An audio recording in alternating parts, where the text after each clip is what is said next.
That's crazy, B. You know what I'm saying? Facts, bro. That's That crazy. shit is that It's shit like is ruthless. it go down to energy, man. It's gonna come down to energy, and everybody's energy needs to be balanced. Like at the end of the day, it's got to be some type of balance to all the shit you do. You know what I'm saying? Facts. That's the laws of the universe. That's the laws of nature, duality. You know what I'm saying? So then I hit him with when I was on Sonetta just now. I hit him with I said, yo, if Malachi claims to profess to know it all, then why is he not the only reference in this world? Why do he reference people and the people he referenced don't reference him? Because if you know it all, everybody go to you for the information. Nobody would need to go to nobody Right. else because you know it all. So then he tried to say he never said he know it all. I say he said he has 76 trillion years of knowledge. So he don't gotta say, yo, I know it all. Just him making that statement in itself is proclaiming that he knows it all. Right. I'm saying I was on his ass just now. Word. I was on Yeah, his you gotta ass. watch out for motherfuckers that. I mean, listen, you can't. It's impossible to know everything. You know what I'm saying? You can know a lot, but it's impossible to know everything. So you gotta watch out when niggas like, oh, I'm supreme. I know everything. It's like, yo, the more you learn something new, you meet somebody, you know, with a new perspective. You know what I'm saying? So it's like, yeah, you catch yourself fucking up when you're like, oh yeah, I know everything. Like you don't, fam. You just don't. Yeah, like, and then he tried to talk about he don't say he the Messiah and all that. I got an old book in here. I was about to pull that shit out and just read from the front page. That nigga say I'm the Messiah, I'm the Mahdi, I'm this, I'm that. Nigga say some hell of a shit. I'm Melchizedek. He be saying some shit. So once I Yeah. read that back to him, that nigga was like an asshole on that show. That's why they got me up off of there. They're like, yo, it's the ending of the show and all that. Let's get this nigga out of He here. said, get this guy up off in here. Yeah, facts. Yeah, He I on his mean, ass right yeah. now. Cause I care for the people though. You feel me? Like I'm not gonna let him mislead our people and all that. He might have did some things, but you can't have it both ways. You can't say if somebody else come through and get the ladies on Section 8 and on food stamps, and then they build their organization and all of that, and they do Right. and they had the shorties riding with him. That it's not cool if we do it, but he did it. Oh, he's a superhero. That's that fanaticism shit. That's that fanatic shit. Or because Yeah, good. I'm a fanatic of this individual. I got adoration and admiration for him, so therefore he could do no wrong. I mean, that's that Jesus complex shit. That's how they was able to get over on our people. So they Right. put the perfection with the image. So anything that Right. he did, it was considered correct because they never heard nothing wrong from Jesus. And I'm saying that all periods. That's how they was saying. That's how it was like. That's how the Catholic priest was getting them little boys and all that. Yo, Jesus said, "Let me get you one of you know what," and they hit. And I mean, so you know what I'm saying. So Right. so their Right. Oh, parents Jesus ain't said it. there, Right. and they acting as they parents. And I mean, that's how they was able to get over on them little kids and all that. Right. That's a fact. That's a fact. Using the doctrine and shit. So it's like at the end of the day, it's like you can't blindly follow anybody. You can't blindly follow anything. Like you got to do your own due diligence, figure out what's best for you, figure out what makes sense to you. You know what I mean? Don't just follow anything blind. You know Facts, what I'm saying? Salute, facts. salute to the panel. Salute to the panel. Peace, God, peace, Salute God, everybody. peace, Salute, peace. salute, What up? salute. Peace, peace. Scotty, what I'm up? gonna let y'all continue. Salute everybody. Salute. I'm gonna Salute, let y'all God. So, continue God, this building is on because your I'm like show in right this now. build, man. I was just yeah. This on your show right now. We live. Yo, son, Yeah. It's on I'm my about show. to We send a building. We clip to building. my homegirl, man, so she can tune in with us. Yeah. Yeah, we build it, but I'm gonna let y'all continue building, man, because I like to build, man. I don't want to break it up. Oh, I bet.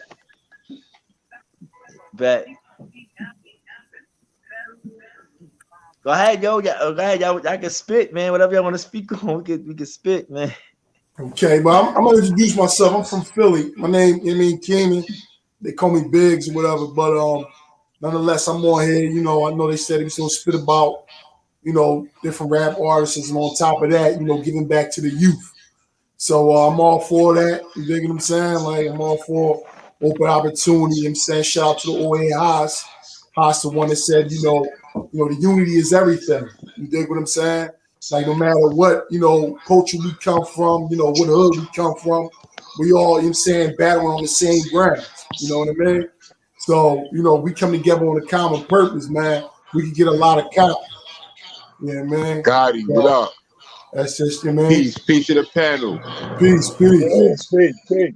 Salute, my nigga Gotti, man. It's triple, boy. Salute, fam. Y'all all right? Yo, I My Salute. can't nigga Oh, see him. What's Gotti his salute. name? here. Yeah, salute. I miss you, Salute. Gotti. Yo, I Salute can't to see Gotti's live stream. Keenan. man. Shout out Keenan. Shout out No the doubt. answer. Shout out the Asar, Peace, Back peace. Shout out, bro. Spot, Peace. Ty, Hassan What's up, Anthony, bro? Tay No doubt. Dage, and of course Bullets Gotti. Salute to all y'all. You already know. My Salute to nigga you too, Gotti, bro. man. All day, every day, yo. Hit the like. Yeah, Hit salute. his cash app. Peace and blessings, Alright. man. Black man in Brooklyn, man. You already know. I'm chilling with my nigga, man, the big homie, man. We here sipping some Henny smoking, man. Hold it down, man. I'm in the chat, Gotti. Yo, Gotti, man, Alright. I can't find his YouTube, the YouTube Alright, live salute. to send to my homegirl. Oh, hold You on. heard? I'm gonna send it to you right now. Hold on, bro. That's what I'm doing. Bet. But like, yeah, man, like, yeah, Alright. if they call But Philly the brotherly love joint. Yeah, they say it's brotherly love, man, but ain't too much love in the joint, man. I mean, I wish it was, you know what I mean? Just like with anywhere, like, you know, guys ups and its downs, you know, but for the most part, it's like it is when we make it. You know what I mean? We gotta be the change sometimes. You know what I mean? So, you know, some cats may win, you know, some cats may lose, but you know, when you up there, you gotta expect to hate. But you know, for the most part, it's all about building, man, especially as a black man. You know what I mean? Black brothers. You know what I'm saying? We out here on the streets killing each other. Yeah, I mean, killing our own selves, what the white man wants us to do, you know, but you know, we gotta learn how to, you know, how to edify the youth, man. Because we once walked in their shoes. We was once in that ignorant path. So I won't eat up the floor though, man. I know it's a lot of knowledge out there. You know what I'm saying? I'm trying yeah, to hit. that's true. Yeah. Good Mhm. evening, Yeah, everybody. that's the truth. Yes, sir. Salute, Wolf. Salute, How you? salute. God bless everybody, man. Indeed. Word. Yo, you want to see what I got, man? You want to see what I got? Check it out. The katana. The katana. You know what I'm saying? Handmade. Oh yeah. Yeah, handmade. Nice work, Nice. nice work. Yeah, man. Thank you. Mm. But yo, I got a question. You know, I always ask, Yeah. what's mightier, the pen? You know, the pen? Yeah, You know, or the man. sword? What's mightier, the pen or the sword? The pen. Good Oh, we question. know That's a the good pen. question. Pen. The pen. Right. But the way we doing it out here, you know, they pick the Yeah, I'm gonna sword. say the pen, but the sword, man. The enemy loves violence. So the pen is. You know what? I'm gonna say pen. I'm along with you, brothers, because obviously, if you write something that's impactful, you can touch millions of people. You know what I mean? Right. But yeah, it seems like the pattern of violence in our country and in all Western countries just signifies that you got to get it on some way, in some fashion. There's got to be some violence to it. It is what it is. Yeah, but pen, I would Right. agree as well. Yeah. So two writers, man. A writer of good and a writer of evil. You know what I'm saying? The writer of good is what we're doing. The writer of evil, he's writing down things, bad things for these brothers to do. So how do we get that bad pen out of his hand? It's impossible because the two worlds must exist. Yeah. You gotta have good and evil. The laws of polarity, yup. Facts. That's that balance, man. Yeah. But the thing about it is that with the evil, it's inside of all of us. Bad is inside of us all. It's just how do you eliminate it or stretch it out so it won't hurt the next person. So that's why I bring involve martial arts, boxing, karate, swordsmanship, even going to the shooting range. You know, that's in us. But at least we targeting something that's not gonna harm us. You know what I'm saying? We shoot And that's good each for other, we stabbing each self-control. other. You know what I mean? A lot of people don't know what it is. They don't know the energy they feel. They don't know what that is. Peace, God, peace. Peace. Salute. They don't know what it is, Salute, brother. my brother. They feeling these things, but they don't know what it is. Right. Facts. Yeah, I agree, man. there's a lot to the energy, man. You know, if you feed into the negative, and you know what, you don't know any better, it's gonna be a lot easier to see evil and to exercise evil, to exercise negative shit. You know what I mean? Because it's like a lot of it is the systems we found ourselves in, like the loops of Yeah.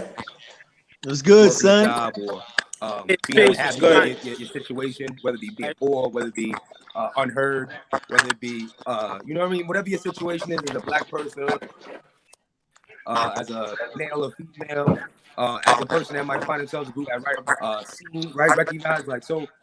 In that, it's I guess it's, you know, not even I guess, like I've seen a lot of people. It's what it is, and everybody has a spectrum to it where they can, you know, withstand more pain, more strife than others. But at the end of the day, it's like, yo, people under a certain type of pressure like that, it's hard to say, okay, Mm-hmm. just be extra positive. You know what I'm saying? I understand that. But if we can create Yeah. better systems for ourselves, it's like, nah, you know what? I'm gonna move in a better pace, and exercise better judgment. You know what I mean?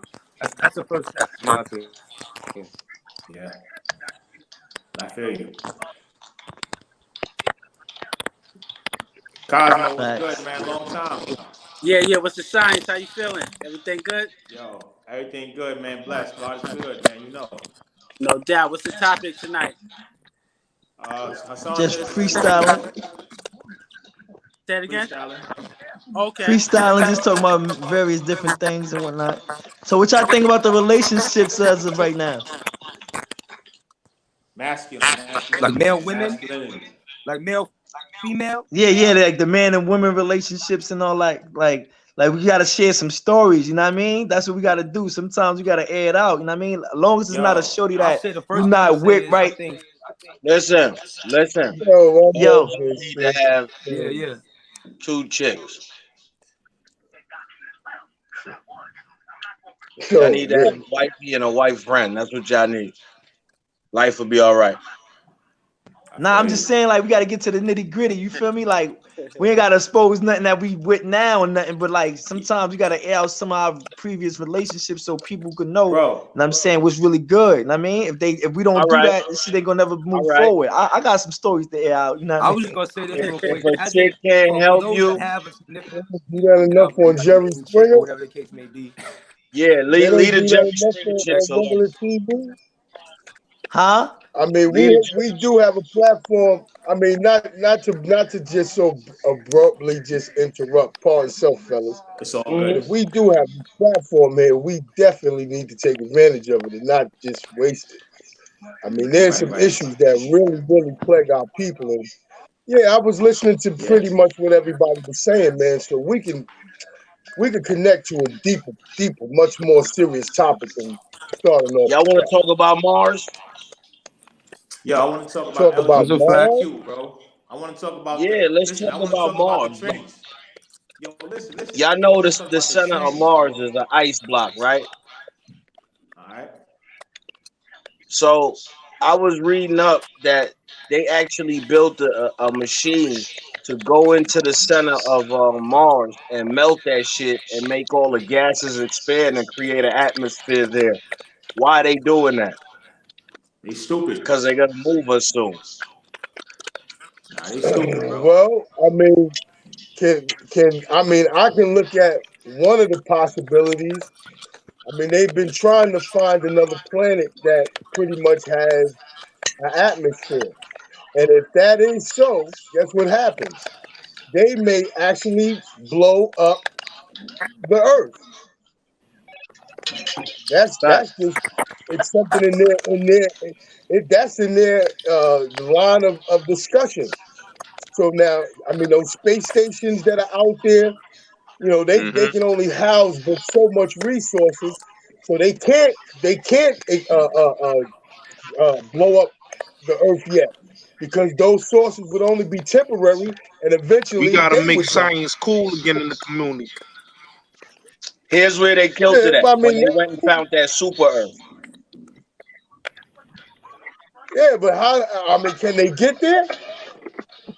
They already touched down. If they, I well, went That's a to now watch movie, the if bro. rocket That's a take off. movie. That's a movie, bro. It's not real. I watched the rocket take off yeah, over well, if that's in a movie, Orlando. then I mean, No, no, no, What I no. mean is I it's watched the rocket they took take off in Orlando. right. That's part of the So movie. you know what right? I'm saying? I know the destination where it was going. I watched the rocket take off. I live nearby where them shits take off near the Nassau Center. So, They lying, man. They and lying. how They massive. far is this from Earth? How far is this from Earth? Not How very far is far, this but here's the superplanet? thing: it's also out of reach of any comets and shit hitting it within the next couple 100 million years. So that's why they looking into it. But Mars is more of a place that can take those hits. That's why they looking so deeply into Mars. But I mean, like in a million years, Hey, yo, like we might not even be here, homie. You feel me? They never left the earth. They never left the earth, man. That's what The I'm trying Queen to of tell you. They England's never still left the alive. earth. I don't know what y'all nah, been seeing, but that bitch I been got the here since book, bro. 1801. I I got the mean, book right and now, and bro. and I would think that there's proof that there's been shuttles and exploring outside of Earth's atmosphere. I mean, Who? I would have to look at where and what technology has grown. What And they if But trying I to who and do? if I created would that just say, technology? I'm I'm They saying, saying brought well, back people it some would of the lying. purest The same water people lying hold to up, us right it would now. be known to based man. on right, but it would be based on the steps that they've taken from the actual blueprints of where look the consciousness of where those ideas would be birthed Right, right. basically be grounded from us and our sciences, our Egyptian mystery systems, our our actual yeah, spirituality system. I mean, yeah, I mean, it would pretty yeah, much go on to advancement, hey, yeah. but this is where I would say Let me. Oh, the real damage has been done because see, technology has not only evolved us from dealing with the natural things that we supposed to learn on this planet and actually attach ourselves to. Look, technology has literally ripped that's that a whole fact. surface from under us. Mm-hmm. So now the people that That's a we are fact. now and the gods that we're looking for to find all of this, a balance and duality in, you got to literally look at what was once Yeah, before and what you have been subjected to now. It's a difference.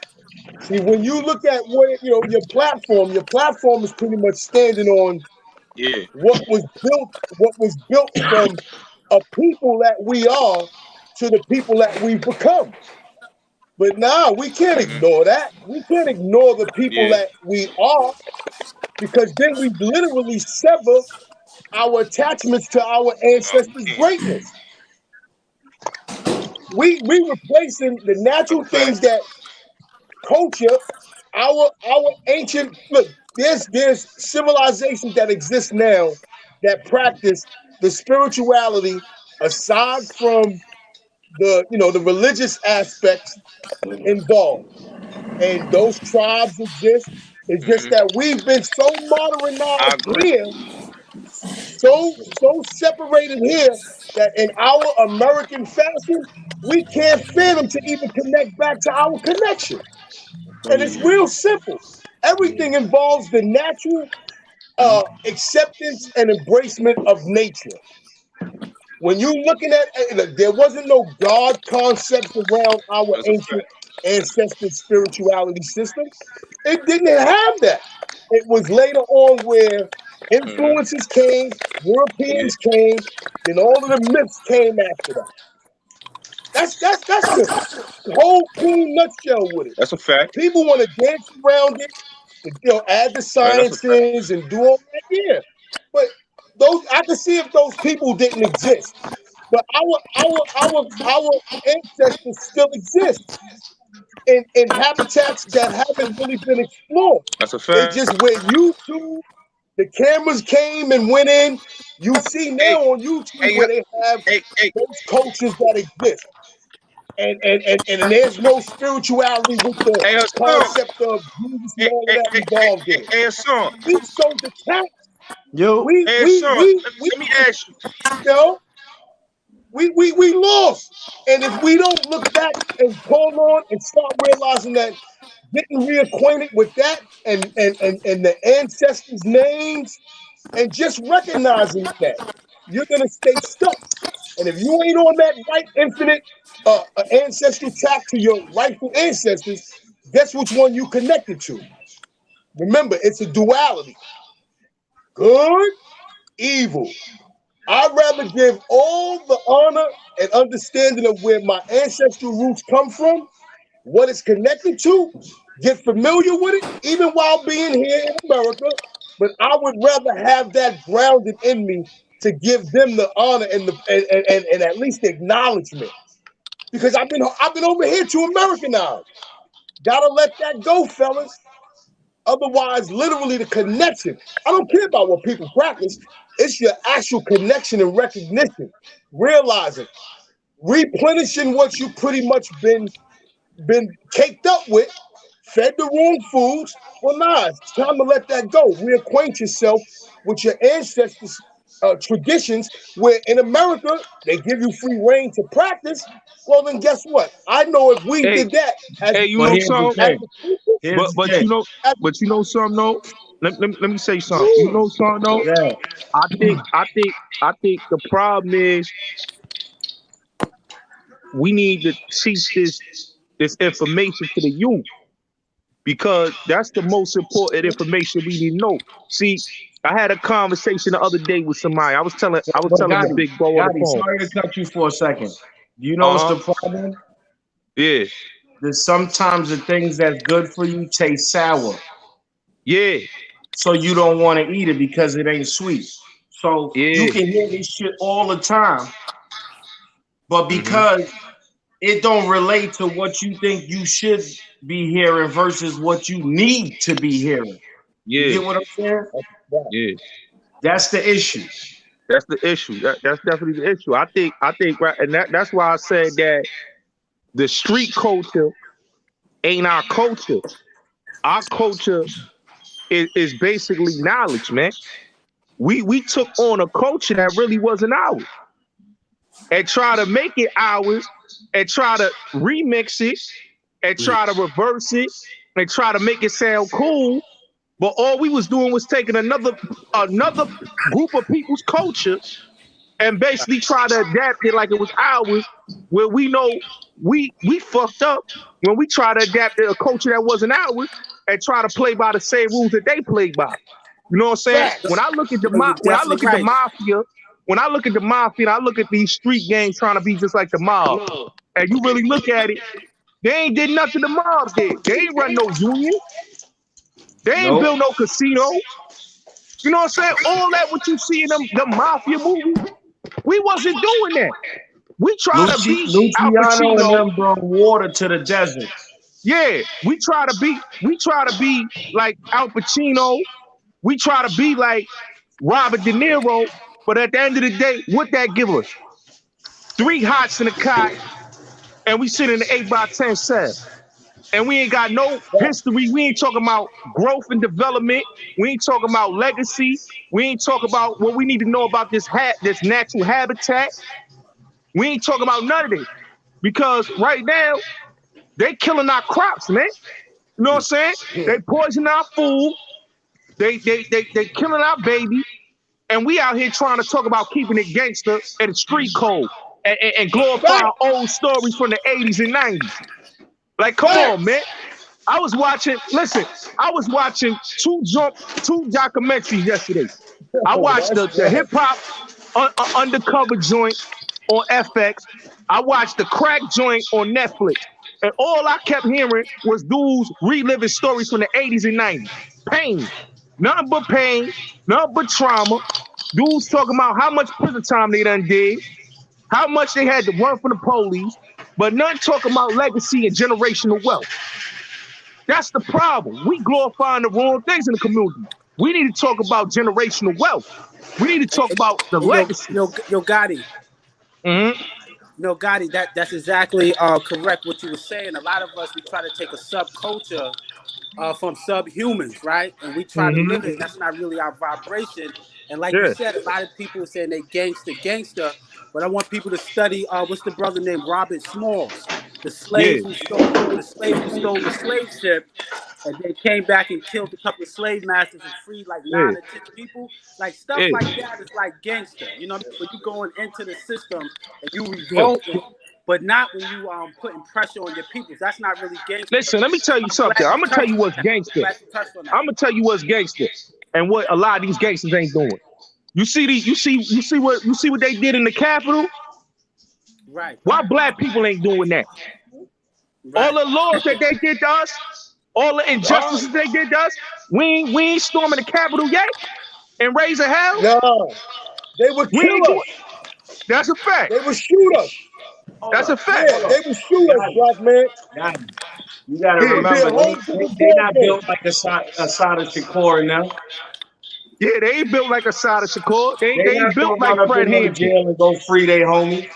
They You ain't know what? doing I'll that. say this though about that. I'll say this. Like when it comes Yo, to yo, like yo, the my storming brother, the can I Capitol and say stuff. this? Can I say Yeah. this? I mean, I understand where, that even, it generates from. You got to understand where when we have been unfortunately put through this system, it came with the fear that was literally instilled. But mind you, as individuals, yeah, we go straight, get it popping, shaking. All But right. as a Let me say this. unified nation, recognized in America as a black nation, we are not united. We are Right. individually united. We So let me don't say this. have that in us because we don't want to jeopardize the little bit that we've gained and accomplished while being here in North America. But this is my If thing, we right? was willing to die for it, then as a nation, we would have been came together and rushed up in there. If we was going to know that it was going to be for the greater good. But guess The what? problem There's been is, too many repeated incidents where, unfortunately, Dr. King he was an example that sent that energy through. That if we got a man that's going to run for and hold us down, you're going to get killed. Did that with Malcolm X. That energy got pushed Marcus through. Garvey. So guess what? That's right, Marcus Garvey. Yeah. Everybody that pretty much was a figure, there was something that happened that sent fear energy through our black people. So guess what? That our unity was being attacked from the jump. Yo, You, want me When tell it you? It's Let pretty me came, tell much. you how they rewrote our history, though. This is how they rewrote our history, though. I want all y'all to listen to this, right? This is the fucking irony to this, right? Um, they try to say they brought us here, right, from Africa. But this is the thing: the original African man, his 5-year-old son could defeat a lion and an elephant. How the fuck did they get them niggas over here? You dig? Now, getting to the original people of this land, which is us, Amexis, the motherfuckers who was born here, literally, this is why it's known as the land of many nations. Because the fact. real original nation got pushed over there, and then later on, Donald Trump offered to build them a wall. Have you ever seen the black Chinese? Have you seen the black Mexicans? They keep them niggas over of in course, California, and that's what they set them wildfires for, and set our original people of this land on fire. Yeah. I'm agreeing with you on that in the reference to You I understand mean, that? I know, definitely Pretty getting much. like them people. those You people heard. exist. Pretty I much know those is people exist. pretty Let much me I say know this they though. exist. is When it comes to like the capital shit, like you say, like why black people don't run to the capital, like we could There have was did that, still people but living in the wild over there. Man, they would have shot. Yo, do you think it would have been handled the same? You think it They would have been burnt them niggas out because just those letting was the black real. people Them walk up niggas in was there? real gangster with they shit. They wasn't playing with the government. Yeah, That's I why they agree, got but them yeah, guess what? wildfires to burn all them original people out. They wanted the Yeah, trace but of hear the me out. original hey yo, can history I to say be. something real quick? But those were, Can I say something I real mean, quick? yeah, go ahead. That was a setup, man. So you got to pay close attention. They know they're not about to kill eight people. So that was a setup for us to follow in line, thinking that we could get it how they get it, so they gotta have a reason to slaughterhouse us. You It gotta was like it pay was right. attention, bigger, bro. but This That's might they people. be They a gonna bigger let them get No, away, discussion make about it that look though. good and all of no, that. hold They on. They Caucasian, they wanted to Caucasian. delete They're not your about to history. just slaughterhouse they people. They gonna let No, y'all that's let us not do the their same people. shit. This is So my they That's could not thing. say, their people. That's your Listen, people. this is my That's thing your about the. people. yo, That's your people. They yo, went and burnt out of there. Those are the people like nah, the nah, I'm not talking about that. I'm talking about the White House thing. That was a Oh hoax. no, they That don't was give a a fuck hoax, about bro. us. Those is their cousins.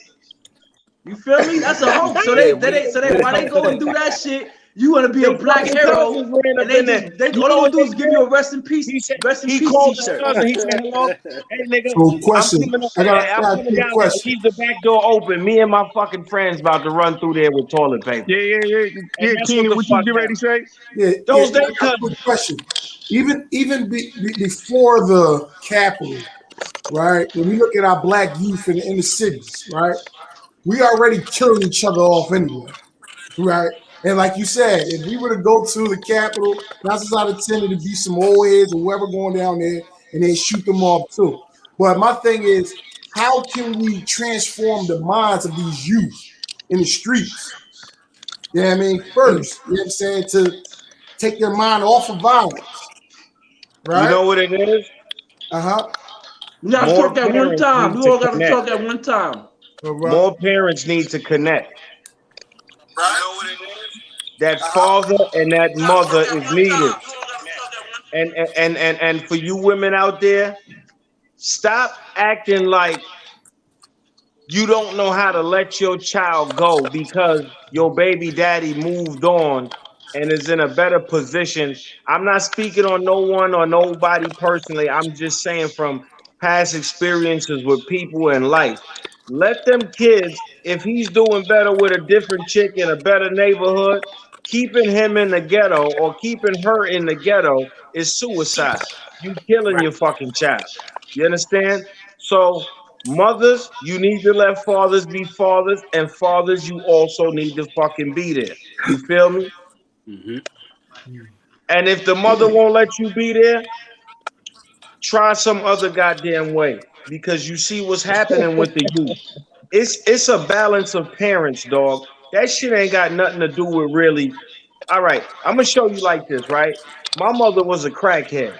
Okay, she was going off doing her shit, selling dope, smoking dope. My father was a single parent. All he could do was work. He couldn't keep eyes on all of us. You feel me? So I ended up choosing what the fuck I chose. And that was the end of that. And then I had to grow up in my mind state and go, you know what? Damn, this nigga's always been a working guy. He's a good role model. What the fuck am I role modelizing these niggas in the street who gave me 2 pistols and told me to rob every nigga down the block? Or why am I selling this nigga's dope? Or you get what I'm saying? Right. So that's when I say, damn, I had a good role model because my father stepped in and was like, yo, my nigga, what the fuck? Yo, you gonna make me look bad as a parent? You know what I'm saying? Like, yo, your mom's wasn't there. At least let it look like I did my job. I beat your ass. I tried to keep you in line. You feel what I'm saying? So Yeah. So, it's quick also question. in both parents. You know what I mean? Because then after a while, my father then got a girl who actually gave a fuck about us. Like, you know, coming home and seeing a woman and a man in the house, and it's a structure. The family structure of the black society, fuck the black society, of the oppressed society has been torn down. Mm, You get what I'm saying? yeah. This community has been feminized, just straight feminized the male of the household. The woman has the leadership. The nigga got to depend on her because she got the Section 8 or she got the project apartment. And half of these niggas don't want to do nothing with their life. Yeah. True. That's I'm true. tired of hearing niggas saying, yo, ain't no jobs out there. It's a lot of Motherfucker, get jobs out out there, here. you piece of shit. It's a lot You of just don't want jobs. to do nothing. Not a There's job. always some type of hustle out there. I don't give a fuck what a nigga say. I see little That's a kids fact. on the internet making millions of dollars at fucking 11 years old using they goddamn mama's cell phone. And nigga, like, come on, son. Like, a lot of times, niggas make too much excuses about life, man. So my thing is, right? All right, so they saying it's about 85% of the population of black men are in jail, in prisons, filled the prisons, especially in Yeah. the UK, right? And I'm Mm-hmm. telling you I did almost 15 years, right? Mm-hmm. Now, the thing is, if these youth are growing up without a pop, What can we do as a whole, a collective whole? We gotta start being mentors and Exactly. big brothers. You know what I'm And Mhm. start saying? Cause, starting to be cause homies. that's what you gotta start being to the youth. You know what Right. I mean? Each one teach one. You can't be out there and let these young dudes, you see them, wilding out, just like how we was wilding out, and then let them go the same road that you went. You know what I'm saying? Mhm. Because at the end of the day, you just leading the more chaos to another generation, to another generation. Yeah, Because no what doubt. he gonna do when he get older, he gonna lead the youth to do the wrong the same way that you led him. Mm. You know what I'm saying? Exactly. We all Right, gotta take Right. our ownership right. of it. You know what I mean? Because at the end of the day, that's the future. You know what I'm saying? Because when Mhm. we long gone, they gonna be here. That's right. That's our future at the end of the day. Mhm. Yeah. More structured That's conversations. a fact. I mean, There you go. when you see the Yeah. little Now, shorties, always put a positive bug in their ear. You know, mhm. things like that, especially if they look up to you, things of that Yeah. nature. You know what I mean? Mhm. hmm It's true. I'm gonna keep it real. This is why I go back to the topic that I was saying that the Right. street culture and the music got these kids wilding out, and they don't want to. And they That's don't a want to fact. see if we know our history and we appreciated our history more. We wouldn't even have to be adapting to other people's history. We Right. be adapting to our own history. You know what I'm saying? We be loving science.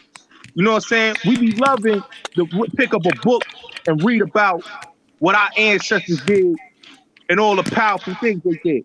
But Right. because That's a fact. all we keep seeing is slave movies, Mm. all we keep seeing is the oppression, all we keep seeing is the bullshit, of Mhm. course we gonna rebel and we gonna adapt to what we see that look good though.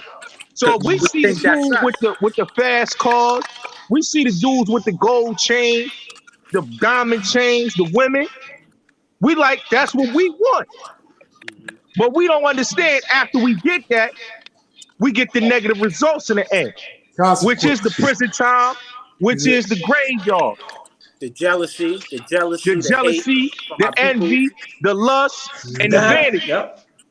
That's all we get. And being So uneducated.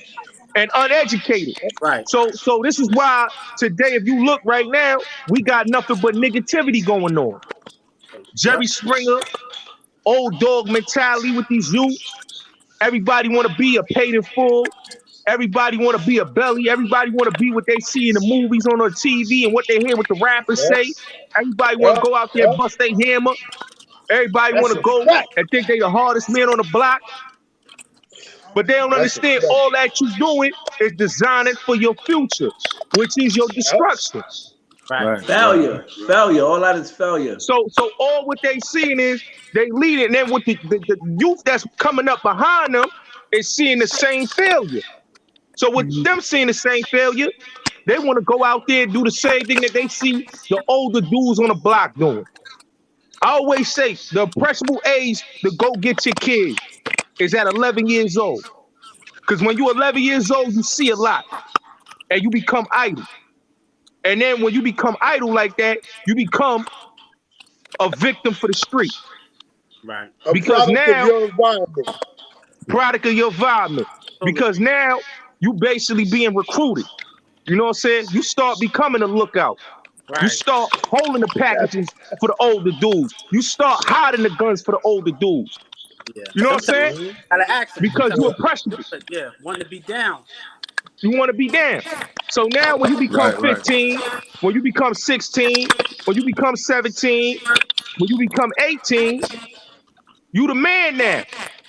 Yeah. You know what I'm saying? But when you was 11, 12, and 13, you was a little son. They took you under their wing. They said they was going to be a family and a father to you, but really they was leading you to the destruction of your future. And No, that's no, what happens to a Yep. lot of young men you hear me, in our Gotti? community. That's a You know, Yeah. fact. You you know, right, Gotti. speaking That's It's a just like fact. the whole scenario about the brother when the brother come home and he getting all of the pussy. You know, dudes is buying them outfits, sneakers, and Mhm. opposed to the brother who come home from college, it's like he don't get nothing. You know what I'm saying? It's like he looked hmm at as a clown and we gotta reverse that, and we gotta catch Right. these shorties when they're young, man. We gotta catch them when they're young. Yeah. We gotta let them know that they got help out here. We could take care of them. Yo, little shorty, you hungry? You ate today? And while you buy them something to eat, you drop some jewels on them. You understand what I mean? Mm-hmm. Because I'm out here, I Mm-hmm. help homeless all the time, feeding them, and I see how a person reacts to you when you feed them. So when you feeding them physically and you feeding them mentally, I'm telling you, man, you have some control, man. Yeah, yeah, because you gotta understand, the youth is looking for guidance. Right, You know what I mean? The youth is looking for what they never had. A lot of youth don't grow up without fathers. You know what Right. I'm saying? Whether their Right. father was in the prison system or or their father was murdered. So a lot of youth, they looking for that male guidance. So because they not getting that male guidance in a positive way, they look at the dudes that they consider is a male guidance as the dudes on the block. That that Right. that becomes their male guidance. They older, they got money, they got the things that boy, you know they don't boy, see that they will never obtain. But if they go out there and do what that older dude is doing to obtain it, they gonna do it. right, yeah, And that's the saddest thing. And that's the saddest thing that I see with a lot of young people is that they got wasted talent out here. You know what I'm saying? Because these young people could be better. They don't got to go out there and pick up a gun. They don't got to go out there and gang bang. They don't got to do none of that. But it's Right. because we got so much people want to follow all the time and don't want to Yeah. be leaders. We got a lot of followers out Right. here. Got a lot of young men that don't got self-awareness. You know what I mean? That don't understand. They always believe that they ain't gonna be shit because they be told they ain't gonna be shit. Whether it's by the teachers, whether it's by their mother, whether it's Facts. by the people in the neighborhood. So you being told you ain't gonna be shit, what you think you gonna do? Not be shit. Yeah, that's a fact. Right. You heard that every day of your Yo, life. Right. you know what's crazy, man? If you think about the grand design, that's something that I like to speak about when it comes to my children. I have three children. My oldest is 14. She's a girl. Second is 5. Another girl, and my son. He's my youngest one. He's my son. He's 4. So I try to drop a lot of things on them. I teach them about what's important. Like me, I've been, I'm still blood. I've been blood 20 years. You know what I'm saying? 20 years, man. And I don't regret it personally because I ain't have no family. A lot of people that was rolling with me, I remember one dude, his mom made us milk with cookies and gave him the car, her car, brand new car. I said, yo, bro, what are you in the gang for? He like, I think it's cool. I'm like, bro, you got a family, bro. This is something that people in the gang is looking for, and you have this, man. Why would you leave all of that? Gamble, roll the dice, and end up, in murder or in jail because when you don't have a family, you don't got nothing to live for, bro. When Christmas come, you look at other people's house like, damn, G. Like, yo, look at them, they happy. Ain't nobody got nothing for you. They ain't got a bed for you. You know what I'm saying? It's nice I step on a train, in the gas station, on the floor, man. And I felt it. You know what I'm saying? So when I see other people and they like, yo, man, I ain't got nothing. I say, yo, did you have to sleep on the fucking floor, bro? As a youth, you had to sleep on the floor when people had beds for you, but you ain't their kid or whatever. They don't see no value in you. Even in Christianity, you try to teach them, yo, the man with no father, he's a bastard, stay away from him, you curse, but really you blessed. You know what I'm saying? You ain't got no father to fight for you. You ain't got no big brother to fight for you. You fighting niggas grown ass men. You need a Right. gun. You need this. It's just you. You know what I'm saying? The power that comes behind that ain't just you. It's God. God is with you. God is with you. You are God's son because you ain't got no guidance. So you on God's time all day. Ain't nobody in your ear. Yo, come here, man. I got some nothing. It's you and God. So the power that comes in the grand design from all of our struggles is tailor fit, tailor made. I ain't gonna neglect and not the pain because the pain is real. You know what I'm saying? Real The talk. isolation is real. You in that cell, you like, damn, I'm really in the cell. You know what I'm saying? Your dreams, when you dream at night, is you wake up in jail, you dreaming you free. Like, yo, I thought I was on a train. Nigga, you in Word, jail. word. You know what I'm saying? Facts. That's the See, that's pain is the real. thing right there, though.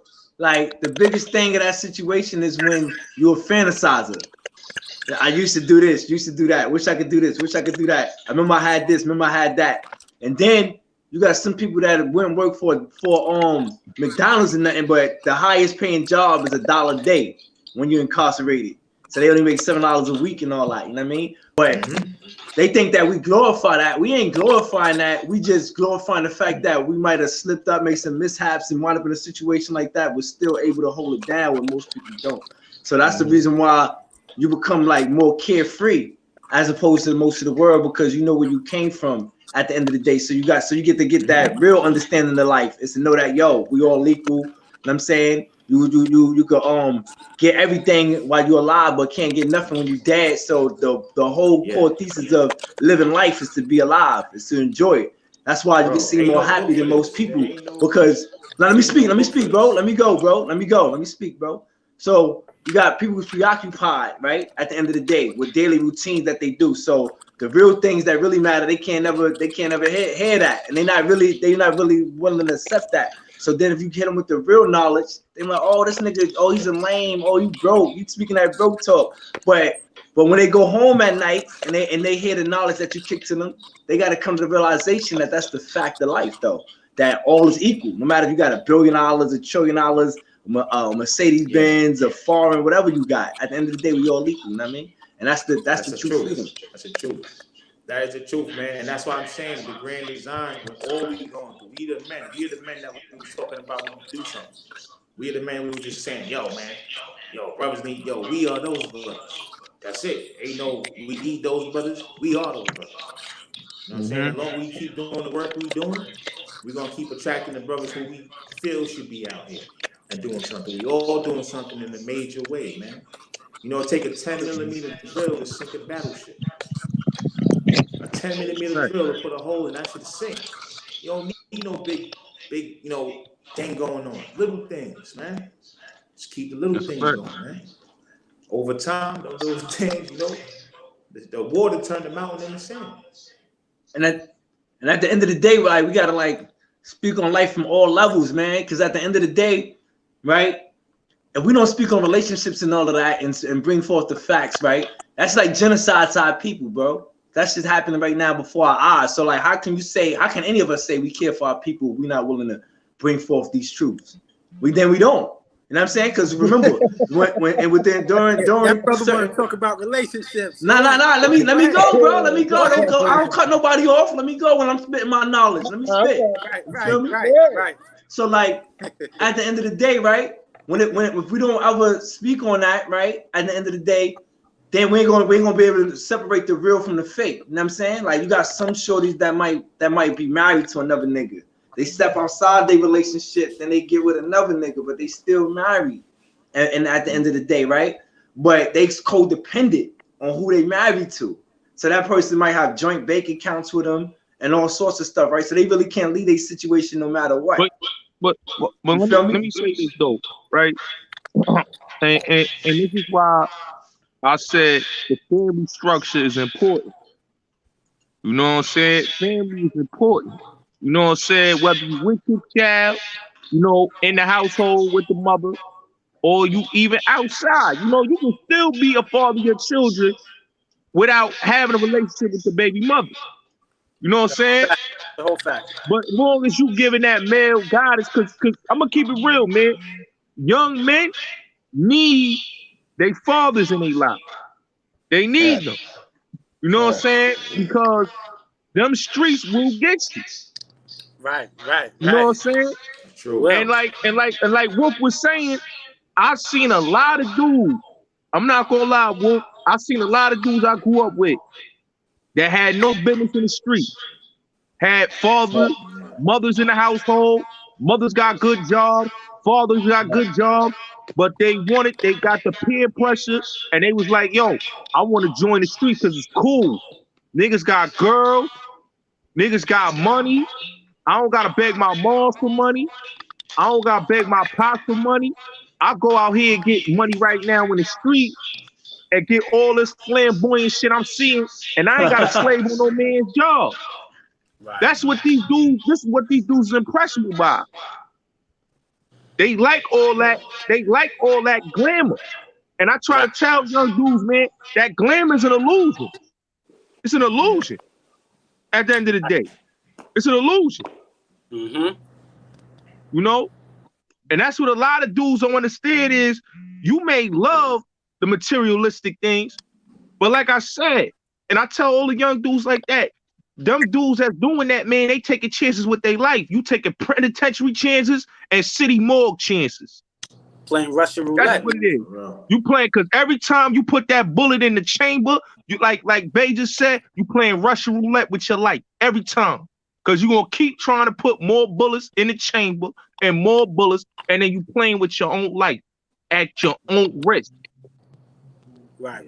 Digging your hole deeper, man. Cause you know, I remember when I used to hustle when I was young, like 14, 15, 16, and sometimes you go outside, man, you don't know if you're even gonna come back in that night. You just don't know. And a lot of times we dig our holes deeper to where we feel like we don't got no other choice. But we do have a choice. You know what I'm saying? Yeah, that's a fact, man.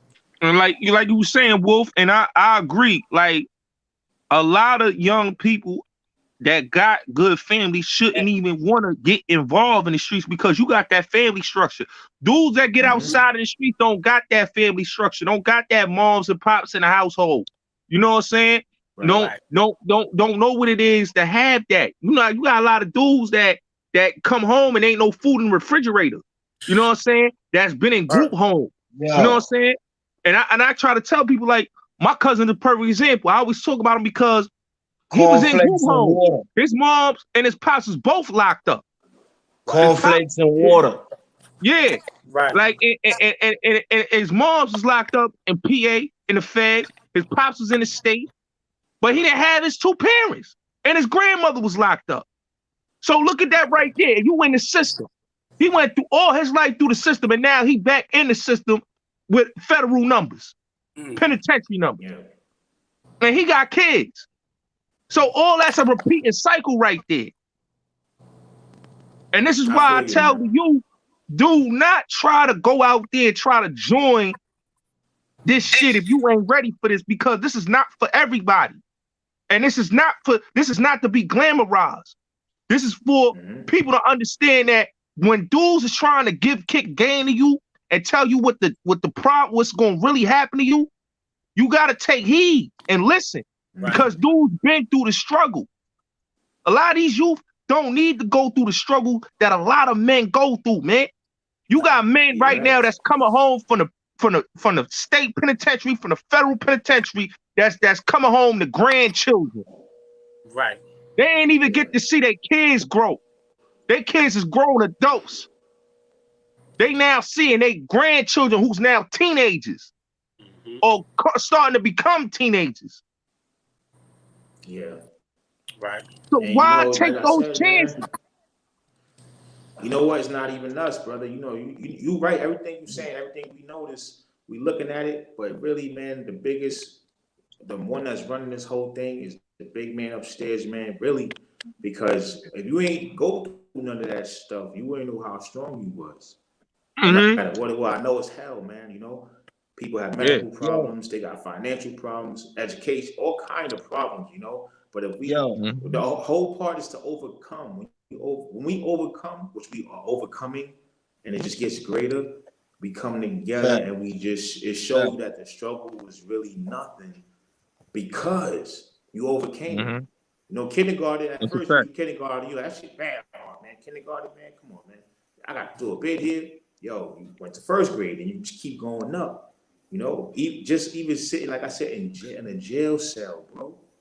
You think it's the end. You know what makes it so easy for black men to be in jail and not go crazy completely? Did y'all ever think about what really makes you go to jail and not go in there and be doing some, you know what I'm saying, some wild out going, you know what I'm saying, on some crazy shit? Because you're already mentally enslaved. So you look at it as just another scene in life. You feel me? Yeah. So it fucks you up both ways though. Because once that door shut, right? It's like most niggas know they first night when that door shut, you like, oh shit. I really can't get up and go to the fucking fridge and get some water. There's a nigga Putin taking his shit right next to my head. Oh fuck. I am in heaven. My brother. Yo, I just to piggyback off what the brother just said. I mean, one even closer to that would be, you know, with the kids that I was growing up with in the 70s, what we did for the kicks in the neighborhood to go inside the Woolworths, the Alexanders, you know, and get the little candies and steal the little toys and get caught and go to Spofford. That was prepping you. You hear me? Yeah. Because you get into the rooms, getting locked in there. You're going through the staff. You're going to the lunchroom to eat. Now, mind you, I done been through that once, twice. I done been to Spofford 2 and 3 times. Now, guess what? In my neighborhood, when I grew up in the Bronx, 170 College Avenue, I see this now in the early 80s. With I guess the little drug era popping up, I'm seeing my friends that I would be hanging with, but guess what? They got fresh gear on, you know, and they got money. So guess what? I'm asking them, yo, what y'all doing? What y'all doing with that? Next, you know, they letting me know who gave them what, do what, and it was just that easy for me to step from there to step in that range to where jail now is connected to it. So it's just as easy when I got caught. My first year on Rikers Island in '89, it was easy for me to go through that process because just going through the process of knowing what I would go through, the cell, the whole process of inside the room. Yeah, meeting up with the dudes in the day room, it wasn't no different. It was like I was prepped for it, like he said. It's a program that literally was prepping us as kids into adulthood. Hey yo, Hassan, but you know this. This is what we don't. This is what we miss, right? Is that it all start when we enter in that school system. They prepping us when we in school. You know what I'm saying? They prepping us when we in school. That's what a lot of times that they don't really talk about it, but they prepping us in school. You know what I'm saying? Because when we get further from junior high to high school, they already prepping us. Because now when you in high school, you see the metal detectors in there. You know what I'm saying? You see the security there. You know what I'm saying? They search you when you come in the building. You know what I'm saying? So you already being prepped. So if you never went to Spofford, or you might be going into the Rikers Island, now you Rikers Island age. They prepping you to go in there to the prisons now. Because everything that you go through in prison, they doing it in high school. See, it all starts with us when we go to school. System. Well, similar system. But I don't know how old you are, my brother. I mean, I'm in the 70s. My schools didn't have no metal detectors and none of that. You know what I mean? But I can understand where it will reflect and will give a person a sense of where, you know, you going through these through these technology systems that are related to prison systems. I can understand that. My thing is where they would get exposed to that opposed to the school, because, you know, people coming in with it, you know, I can get it. But my thing is when you look at the actual steps that you would take to come into those types of systems, you know, you would look at, you know, the detention centers that they were having. And you know, they might not exist now, but guess what? They got detention centers now for young kids that my cousin Donna worked at. They got murderers in there. These kids is 13 and 12 years old. And my cousin Donna just quit months ago because she said that they treat those kids in there like they are like it's a walk in the park. And they in there literally for murder. And these are 12-year-old, 13-year-old, 14-year-old kid. Wow. Yeah.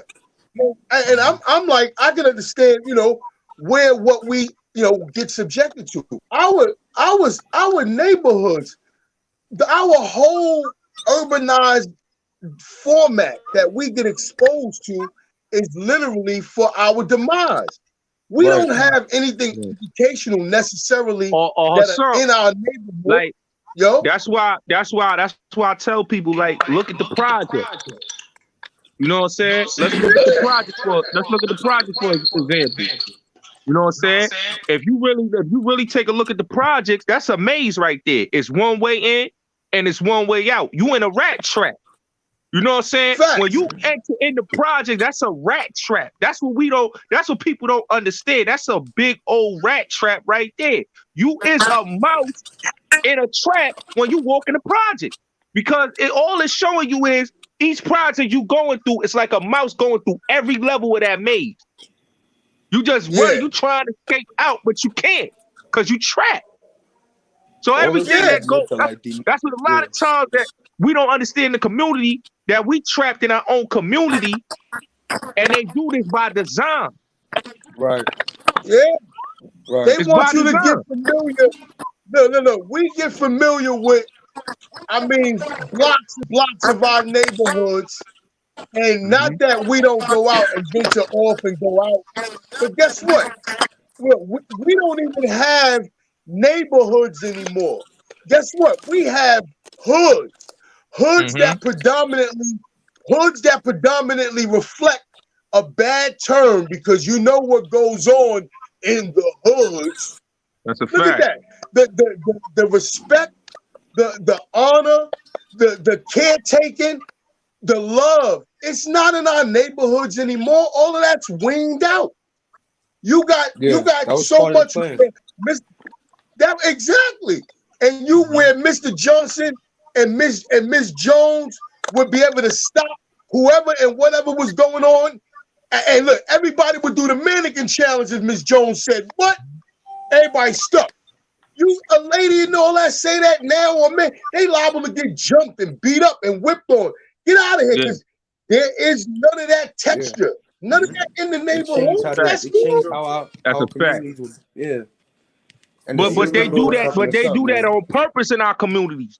You understand what I'm saying? They do that on purpose in our community, and we get too comfortable. You know what I'm saying? With it. You know what I'm saying? Because they know we ain't gonna rebel against it. We getting too comfortable. That's why I'm telling you that you gotta understand they doing this on purpose. If we really look at it, it's a reason why they keeping us in this rabbit hole and in this maze. It's a reason why it's a prison pipeline when you in school and they telling you school is a prison pipeline to your youth. Right. It's a reason why when you in the projects they showing you the culture that it is. Pissy hallways and all type of shit like that. And it's a maze. It's one way in and one way out. It's to keep our mental just like that. And that's why our mental get content on just the hood. Yo, there's five. Well, let me tell you this real quick. I want to put you on to the five. Also, by doing that shit, is like it's dehumanized. You know what I'm saying? It's dehumanizing. Like, so if I could dehumanize you, I could treat you like shit. I could treat you like right now. You know what I mean? Hold on. What you about to say, Will? Yo, 5 steps. This is very important. This is very important for you. 5. Remember 5, right? You know, hitting to hear brother say, I ride the 5. You 5%, 5, whatever. Pentagon. Yo, number 1, you have an apparatus. That's a device that is the control process. That's the control process starts. Number 2, you have chemistry. You know, the chemical molecular components that's inserted into an environment.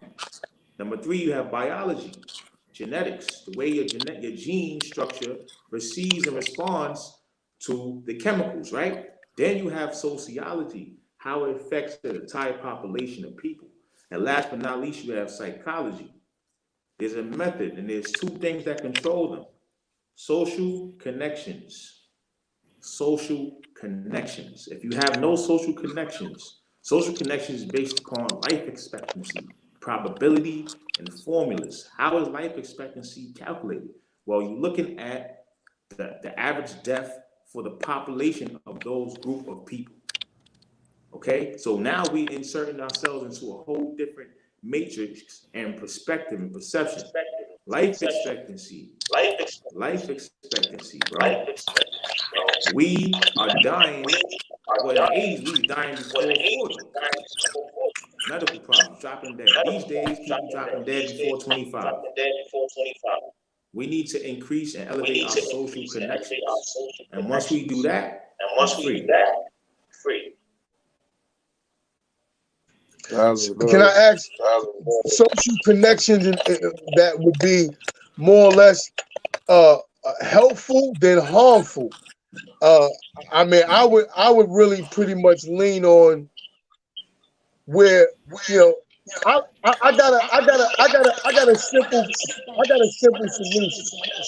And it doesn't take where anybody has to deal with religion, and it doesn't have to deal with the actual foundation on what your spiritual beliefs might be. It would literally just take the actual consciousness of Black folk that are here in North America to understand that they have been under what they've been under for so long, and for us to come together and just be Black folks and be a Black entity, become a Black force, go Black.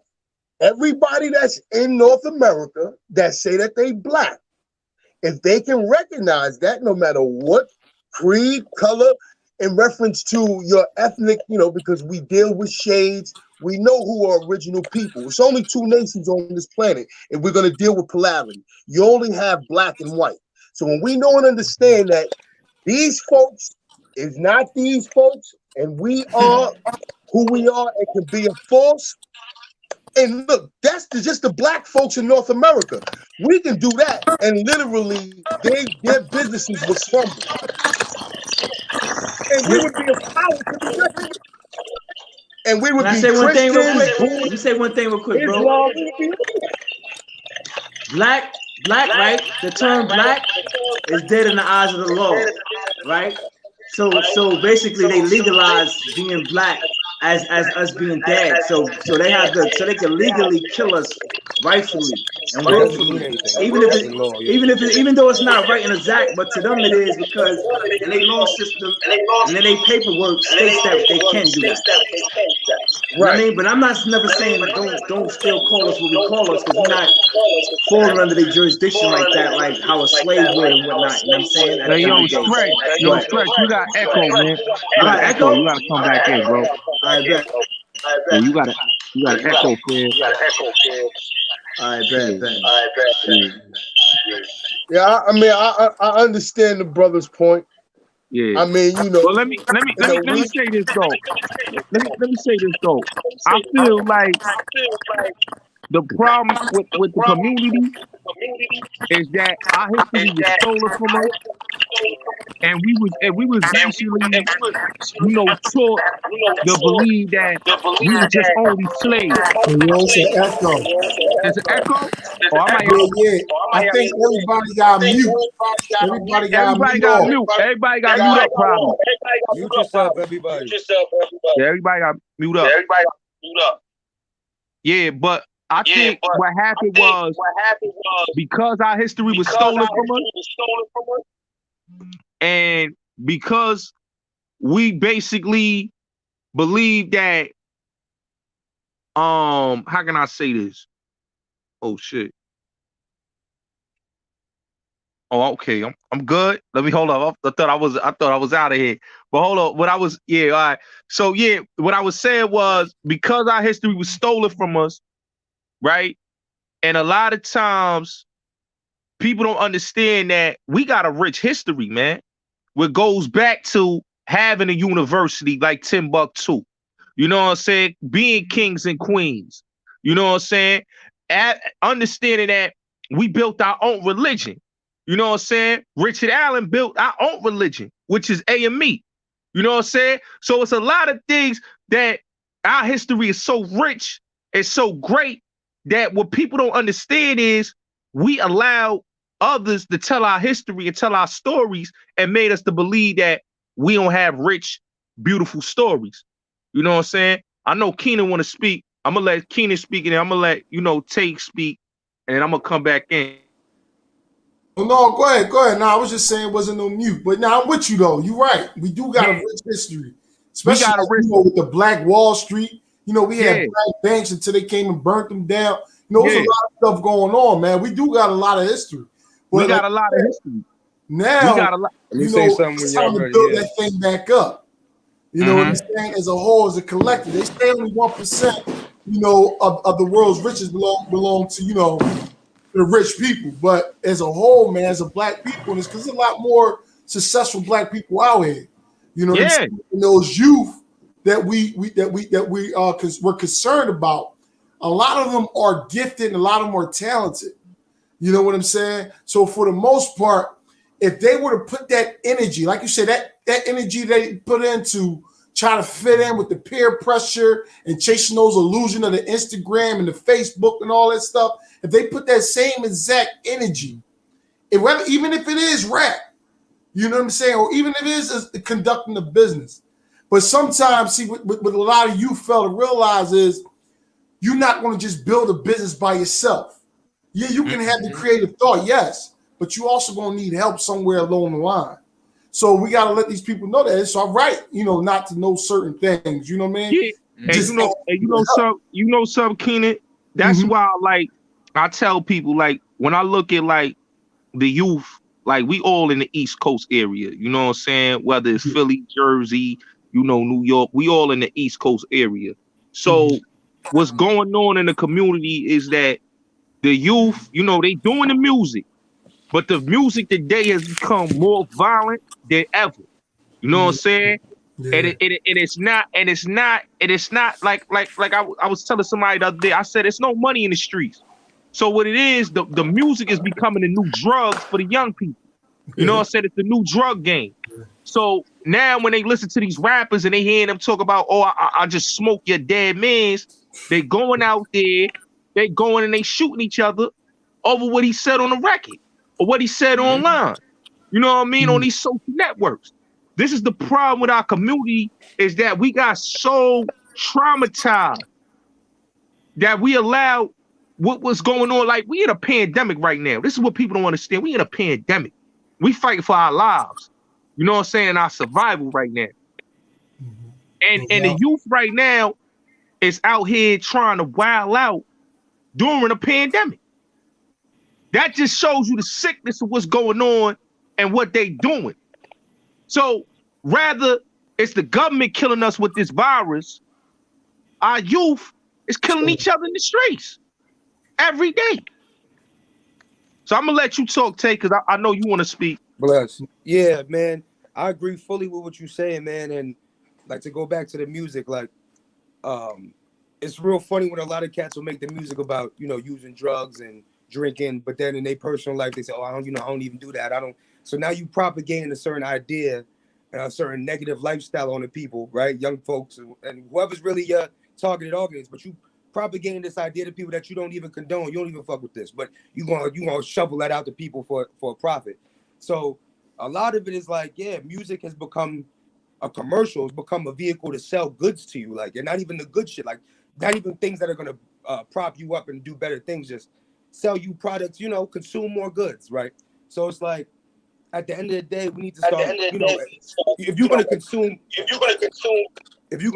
yeah, my fault. If you're gonna consume goods, you're gonna consume music, media, videos, we gotta start consuming things from people that at least had good intentions. Like, because if your intentions were good, you probably thought about saying, you know what, let me not have that negative effect on those folks. Let me actually give them something. Let me give them a gem. Let me give something they could work with and build with. So if your intentions is good, but that goes back to saying, listen, a lot of people come from a situation where you're poor, you don't have a roof over your head, you don't have no food in your mouth, you have no clothes. Like, you heard of Maslow's law, like the pyramid, the hierarchy of needs. Like if you don't have the base need down, you can't worry about being a productive citizen or a good person because you have no food, you have no shelter, you have no water, you have no place. So if I can't get the base level satisfied, I can't worry about being a better person. I can't worry about escalating to, you know what I mean? So a lot of people got to worry about the day-to-day and the base level of shit. So you mix that in plus the negative music, plus the negative media that's getting pushed at you. it's harder to make the best choice. You know what I'm saying? So you could start by saying, okay, I gotta be forthright and looking for just positive shit, and people that were thinking, you know what, I'm not gonna try to sell you a song just because, you know, Chuck and Jive and make you dance. Now I'm trying to good intention. You know what I'm saying? Yo, you ever seen a movie called They Live before? They Live, That's a yeah. good movie. I love that Yeah. movie. I With love that Roddy, movie. I was yeah, talking but about that movie not too long ago. yeah. You know, I bring that up because remember I was talking about the apparatus that they use in physics. And They Live, the apparatus was, you know, they would jump into another planet. They had the Rolexes on. Right, They the was watches. finessing the people on Earth, enslaving them, and then jumping to another planet, you know? Yup. And the When way they they had could them glasses, they put on them glasses. You start What's it seeing called things. again? What's it called? They Live. They They Live. live. Hassan put me John on to Carpenter, that. I think by Yeah, John by Carpenter. John Carpenter, yeah. And it was actually a documentary. It wasn't even a movie. It was a documentary, he said. He said that was a documentary, man. That wasn't no film. So, you know, he obviously seen something, how they using these devices. In this day and age, it's Wi-Fi, 5G or whatever you want to call it, that says is devices in the airwaves. And you are downloading these messages, downloading viruses to your own body. That's how you get sick. Right. You know, because remember, viruses and bacteria have, you know, atoms in it. They have electrons inside of them, and they bond with our molecules. That's how we get sick.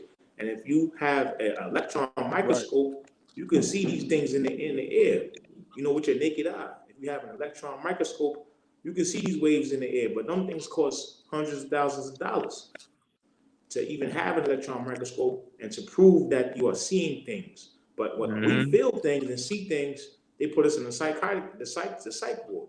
Yeah. But we're actually seeing and experiencing this phenomenon, but we don't have the budget or the knowledge to purchase an electron microscope so that we can see where these rays are being directed to. Hey Wolf.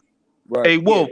You let me say this, right? You see how like they trying to cancel free speech, right? If you watch the movie They Live, they predicted that, and that was in '88. Yeah. In that movie, that they was gonna cancel free speech. All that was in that movie is happening right now. See, that's why I always tell people, watch some of these People gotta movies watch that when movie, they man. sprinkle. Yeah, when you watch that movie and you watch Book of Eli, you just watching some of these movies where they sprinkle a little bit of the information in it. It's what Best we part of dealing that with right movie, now. B, you remember the part when he was trying to fight homie to put the glasses on. He literally had like a 5-minute fight.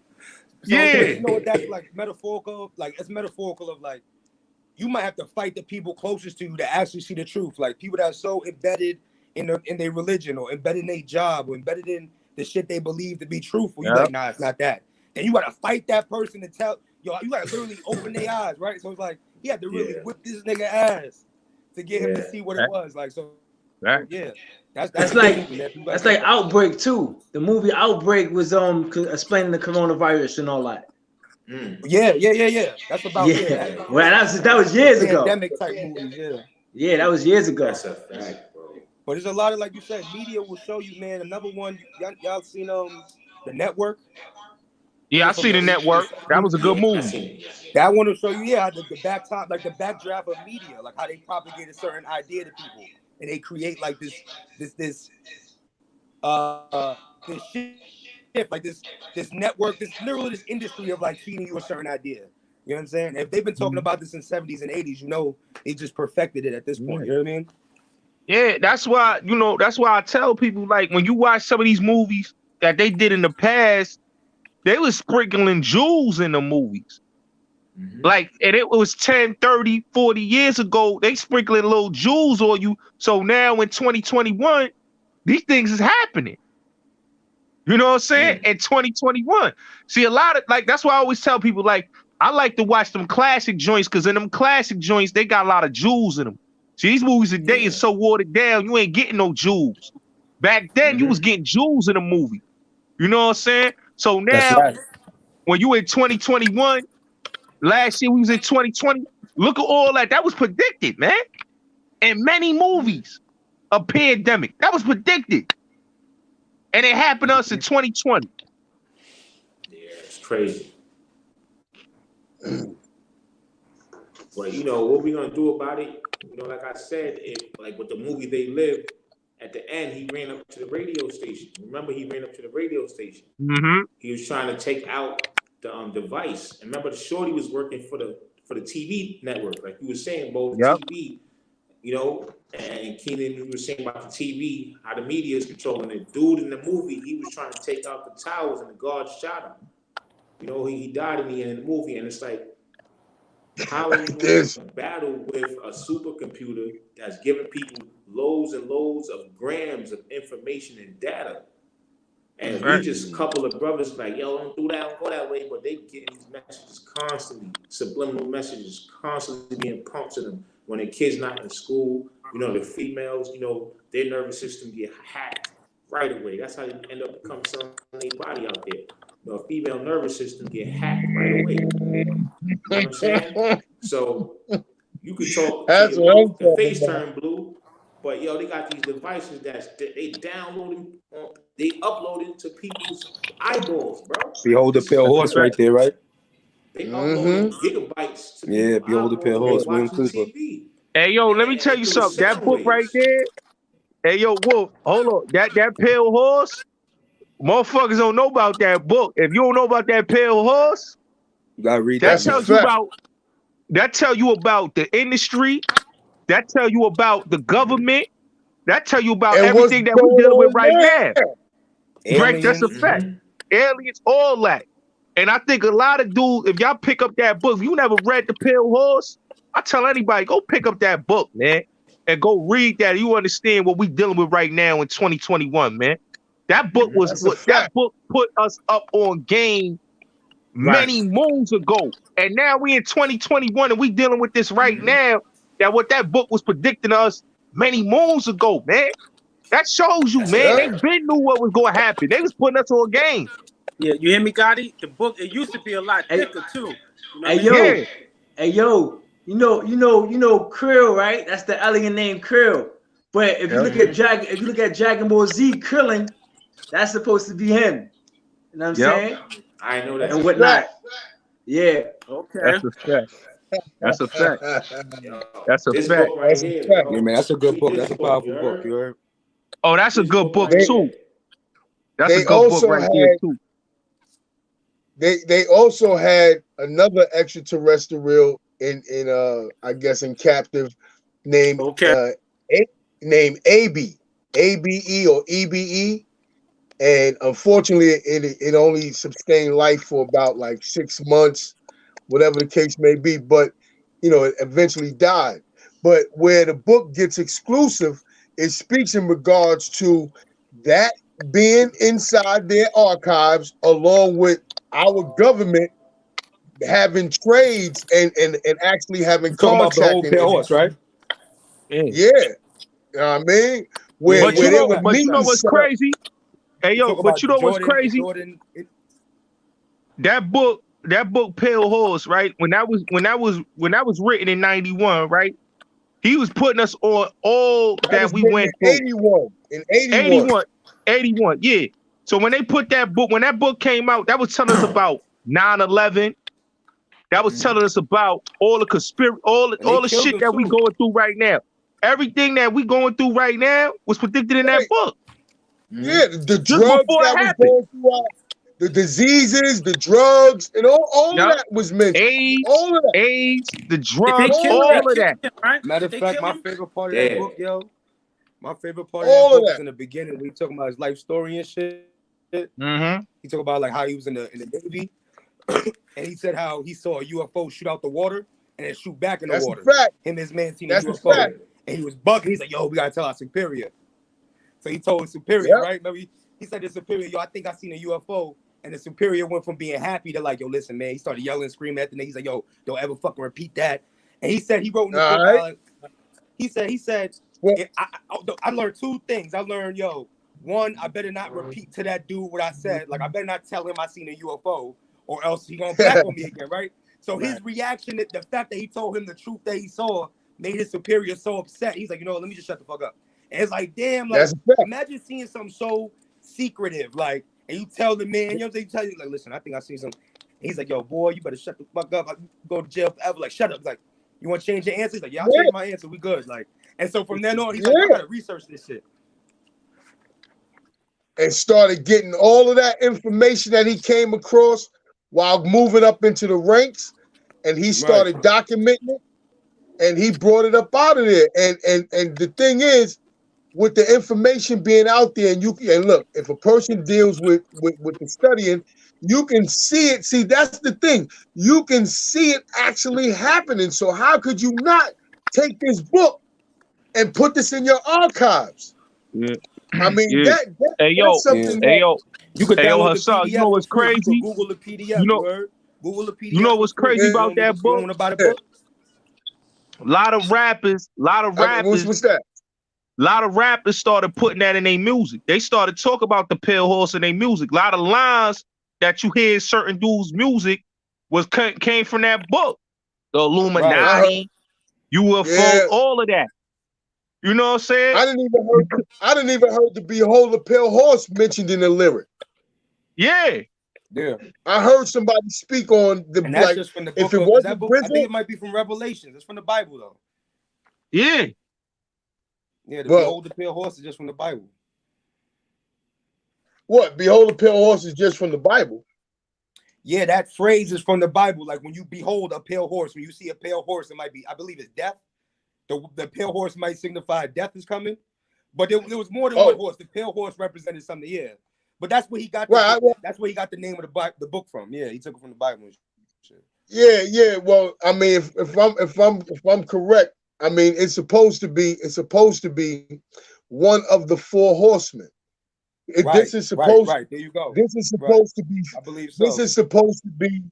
If I'm not mistaken, he's supposed to be the white horse is supposed to be a representation of Phantom, and Phantom pretty much causes destruction, mayhem, any which way. I know where, I know where the concept was coming from, and that's probably why he named that. Right, but look. Here's the funny thing: if we didn't never recognize it, right? It's how many horses you see on here actually. Yeah. 1, 2, 3, at least 4. You see the 4. You see one in the sky. All right. Right? You see that's a fact. 4 horses. You understand? So I don't understand why you got, I know there's 2. The winged horse is supposed to be a representation. Right. Okay, the winged horse is supposed to be a representation, has something to do with the Pegasus.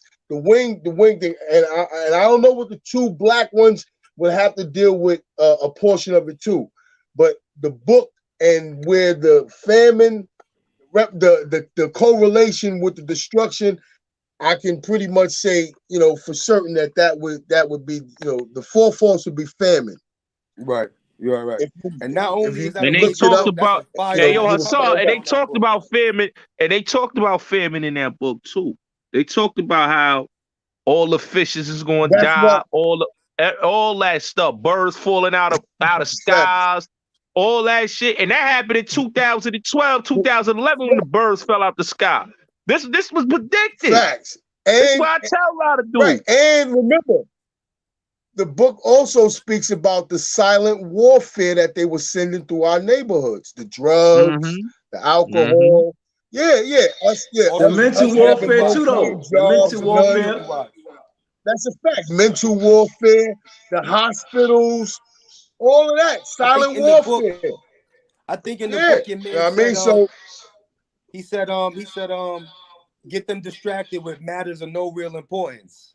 You know what I'm saying? So like shit like the reality TV, the rap shows and all of that. Music, you know what I mean? Like movies. Facts. Right. Facts. Like the because basically it's distractions. It's distractions. It's distractions. Basically. So if you like I was speaking on, like what I spoke on earlier, the preoccupation. The preoccupation, your daily routine. So you can't think outside the box out of what you normally do on a daily consistent basis. Hey, like you said, get them distracted with reality TV. Yeah. Get them distracted with all the BS like the Gorilla Glue challenge that's going on right now. All that's a distraction. Like, what the fuck is that? Right. You know what I'm saying? But this is what that book taught us about than distractions. They do that on purpose. Right. They do If those you're things looking at on that, you're purpose. not focused on what's happening in politics, the government, the world Nah. around you. Hey, Facts. look. Can Let I me say tell one y'all thing? something right now. This what nobody knows right now. It's a serial killer right now that's killing dudes on a train right now, and nobody knows about it. It's on. I just saw it on IG. Somebody sent it to me. But a dude Wow. killed 3-4 people in Brooklyn on the train. Wow. A serial killer.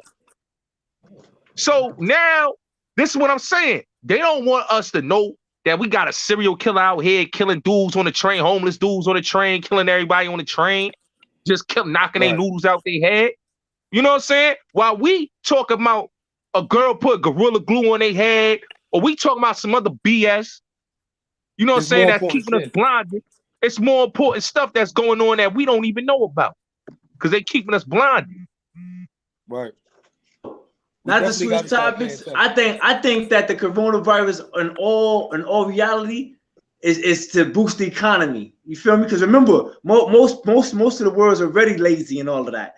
So now the restaurants and all of that usually probably don't sell out, and all the items that don't sell out, they now selling out because people shopping online and whatnot. You know what I'm saying? So remember, I agree. So remember, if something is down, they the government, they're not gonna tell you, yo, we did this for this.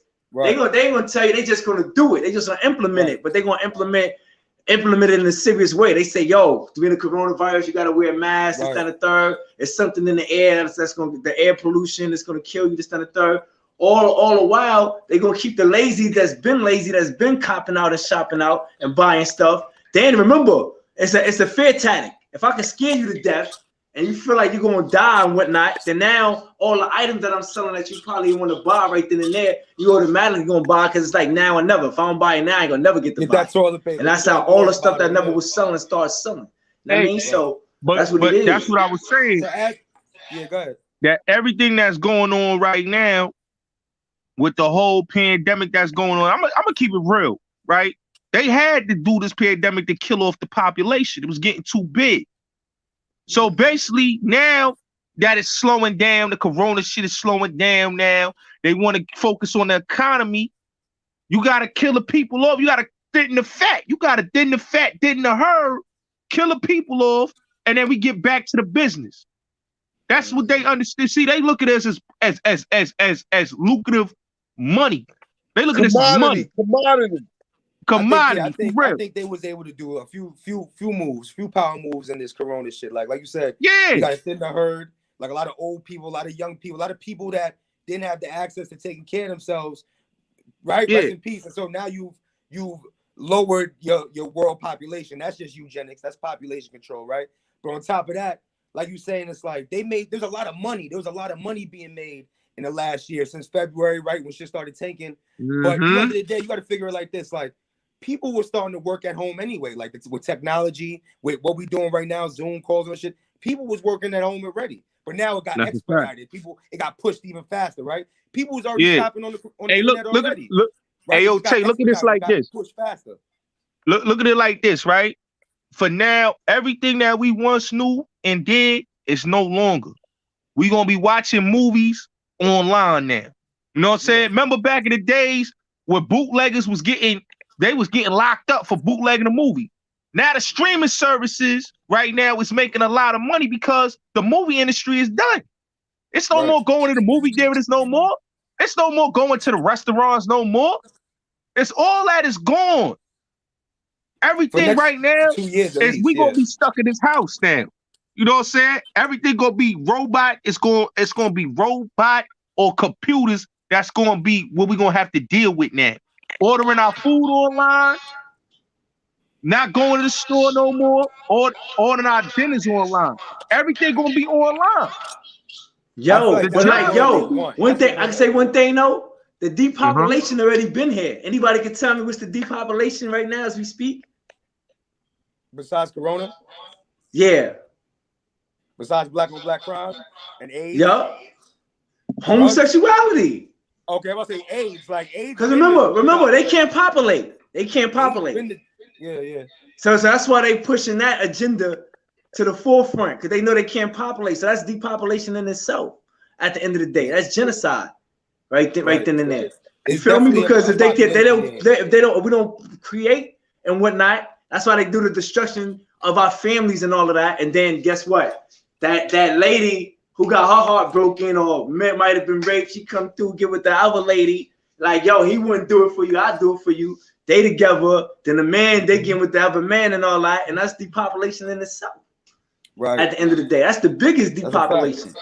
So all the other things they doing too, but that don't supersede that. That's why they throw it in your face and all of that. You know what I'm saying? Because that is from Francis Cress Welsing, the ISIS Papers. I love that book. I'm reading that now. I read some of it, but I gotta finish it all the way off though and whatnot. That's just like Behold the Pale Horse. That's a book you keep in the archive and you reread and shit. But she talk about that too, the effect that society, white society places on black males, you know what I'm saying? And pushing them to not want to be black men. You know what I mean? If you grow up seeing how black men are shitted on and killed and jailed, that'll give you the impression that maybe you don't want to be that. You know what I'm saying? You don't want to grow up to become that. You know what I'm saying? So now it's like psychologically, I'm saying young men got an issue where it's like, oh no, I don't want, you know what I mean? Not all of them, but that could be now played into it. You know what I mean? Like she also said for the movie Baby Boy. You remember Baby Boy? Like a black man never grows up because he calls his house the crib, that came from the ISIS Papers. Right? That came from the ISIS Papers. Like, so all of that is very, it's almost like entrenched in everything we do to not go to that next level of being a man, go to the next level of handling your business. And when we go back all the way talking about what's gangster, that's gangster. Being a man and standing on your two, like making sure your family's all right, learning as much as you can. Like, so yeah. And yo, that's just like now to take it back, right? To reiterate what I was saying earlier, that's like dealing with the rap game. So yo, I don't cook, I don't clean. Know what I mean? I don't listen to them, but I heard that line from Cardi B. So that's entrenching in our women heads and stuff like that. That yo don't care about that nigga. He ain't doing this, that, and third for you. You ain't gotta do shit. This, that, and third. So that's making us break up. It only makes it worse. And that's the depopulation too. If it take man and woman to come together and be with each other, but everybody like, nah, F that chick. Yo, F that nigga. Right. Our population don't grow. And it takes all us brothers to come together to fix the issues we got, right? But if the music is telling you, YOLO, fuck the nigga over there, only worry about the nigga right here, fuck them bitches, we ain't never gonna be able to get together. That's a fact. That's like common sense almost. Like, if people don't even sit down and even think about that base level, like if you so busy talking about fuck you, how am I ever build with you? I just said fuck you.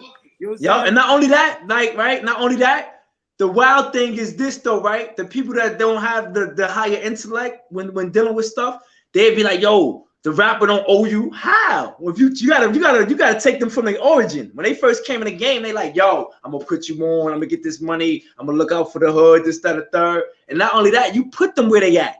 You know what I'm saying? Remember, if a person got talent, they don't showcase their talent. Their talent can't get nowhere throughout the people. In any endeavor that you ever watch, it's always the people that get you to the top.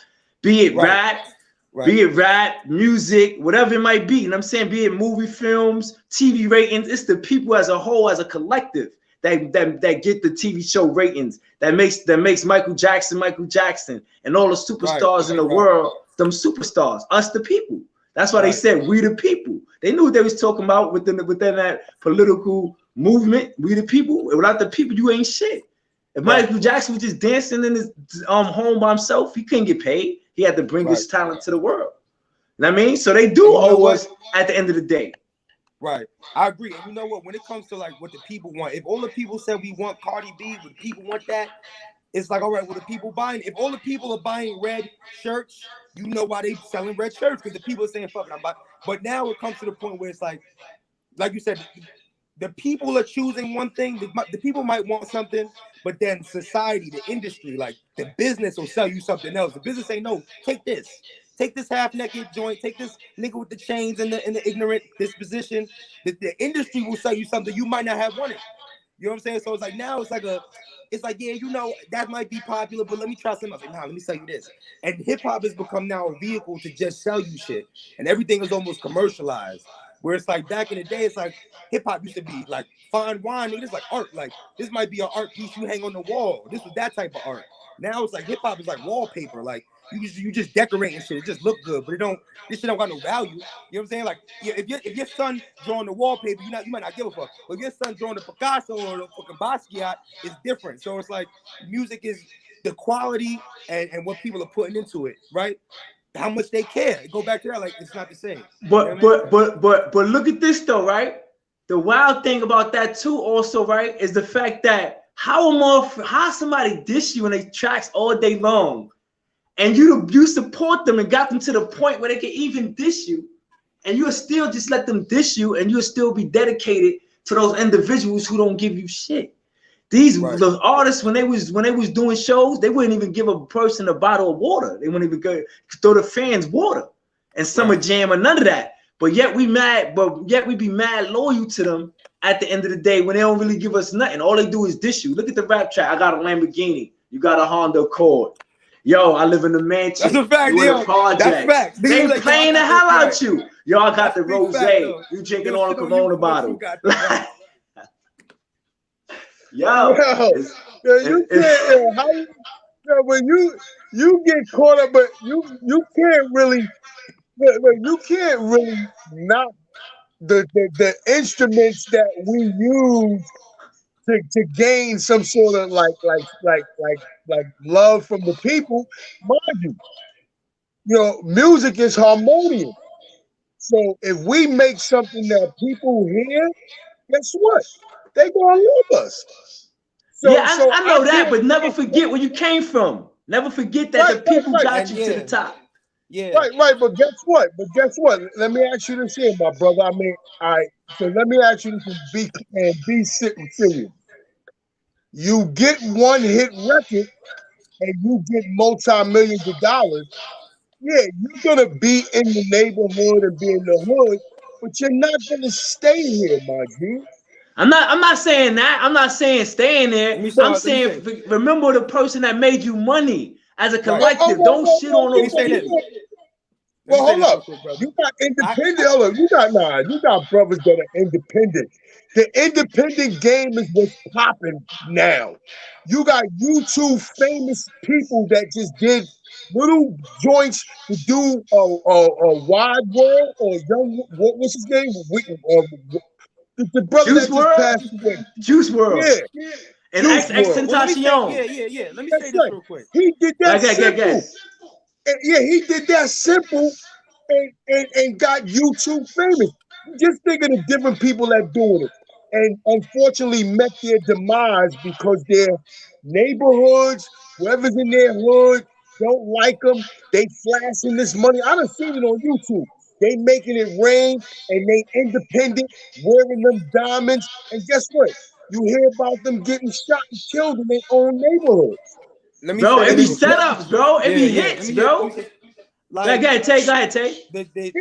Bless. The industry and the culture in a whole will push that type of energy to you. So it's like if you talking about shooting people, if you talking about robbing people, you talking about fucking niggas bitches, you talking about putting harm out there, there's gonna be a nigga that's gonna test that. There's gonna be somebody, word, because so it's not to say that you can't talk like that and be like, I'm peaceful, but it's just to say you end up walking in the energy you put out. That's the first thing, right? The second thing is there's a disparity between being rich and being famous.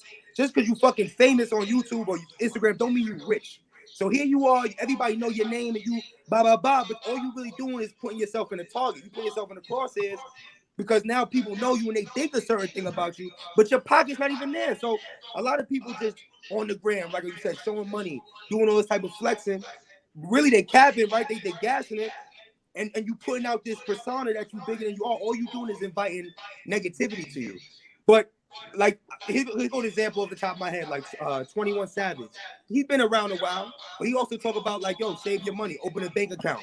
Like he might talk his shit, but he also talk about some positive shit. And I haven't yet to this day, like knock on wood here, the nigga have too many problems, right? Besides, them wanting to kick him out the country. And why would you want to keep a brother talking about your black people save your money out the country?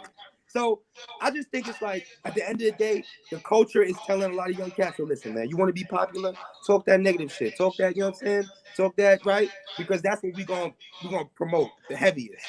All right, now can I go real quick though? And I'm gonna let you go afterwards. Yo, you heard? I'm gonna let you go afterwards, Hassan, Anthony. I'm gonna let you go afterwards. All right, so peep game, right? Now we got to take it back from the root. Slavery, right? It's the house nigga and the field nigga. The house nigga gets special privileges and all of that. So they say, so they take them in them contracts, them secretive meetings. They say, yo, bro, if you want to be the man, guess what you got to do? You got to sell out your people. Selling out your people means to diss them. This, that, and the third. Selling out your people, if you dissing them, you're making this corruptive music, this wild music. They out here shooting each other. You know what I'm saying? And they getting paid off the industrial prison complex. They getting paid off for you. Now, at the end of the day, you the top nigga. Remember, back in the days, if somebody at the house nigga had a whole plate of food and the field nigga only had pieces of food and all that, he automatically thought he was better than him, even though they both were slaves.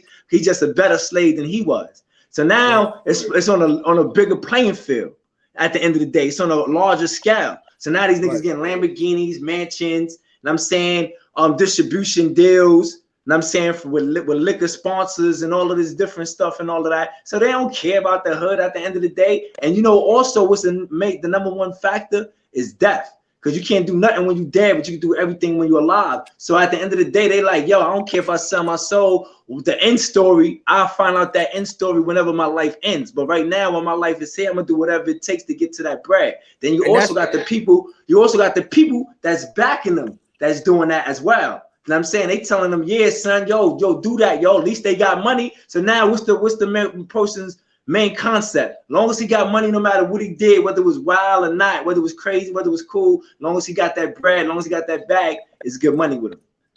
And that's the motivation, problem, the money. I feel like that's my overall issue. I can agree on that, and I can appreciate you explaining even one of the higher influences that we would fall for, because when we coming from the position and the places that we normally come from, it's pretty much a toss up, you heard? Opposed to me just coming from the hood, me getting a $1 million record deal, getting some front money, yeah. All of that exists. My thing is this: when you stepping into something like that, and your mentality is not going into safety mode, then guess what? You're gonna subject yourself to a lot of what. Hey Hassan, you ain't lying about that. Huh? You ain't lying about that, because that's a fact. I think a lot of rappers. I think the problem with a lot of successful brothers that come out the hood is that they still want to associate with the dudes they grew up with, and you gotta understand, they not looking you at the same dude that they was at the table with and they grew up with. They looking at you as a full course meal to eat. You know what I'm saying? Whether it's to rob you, whether it's to extort you, whether it's to kill you, they looking at you as a full course meal. And that's why it's a lot of jealousy comes with it, because a lot of these rappers that be dying, they be dying because of a hater.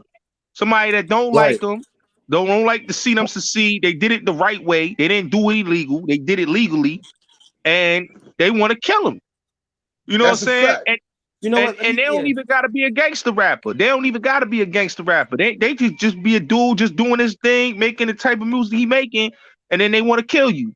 You know what I'm saying? I always say like the rap game. Yeah, true. I think that's the problem. Well, let me say, yo, can I say this real quick? Can I say this real quick? I wanted to make a point, because see, you know, we are in just the area that we're talking about, right?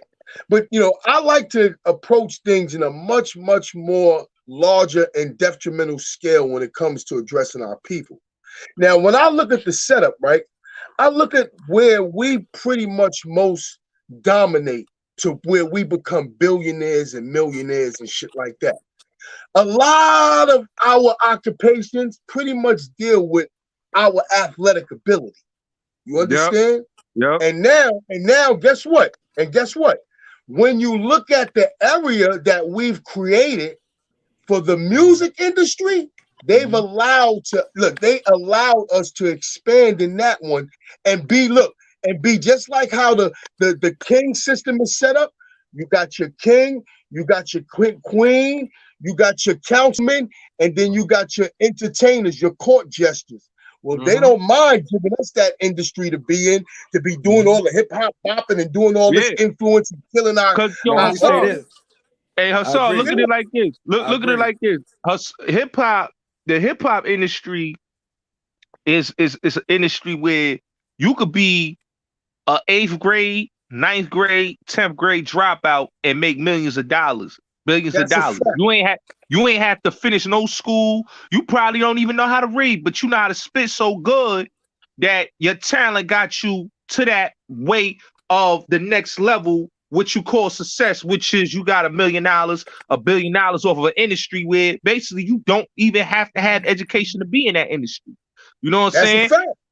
And just like as a basketball player, it's the same thing. You know, you don't have to have much education to be an athlete. They're gonna put you through school. They're gonna put you through school basically because of your athletic abilities. So you might have been a F candidate, a school you probably was flunking in school, but because you was an athlete, they had your classmate do all your homework, did everything for you, get you through school, get you through college, so you could get in that league, that NFL and that NBA.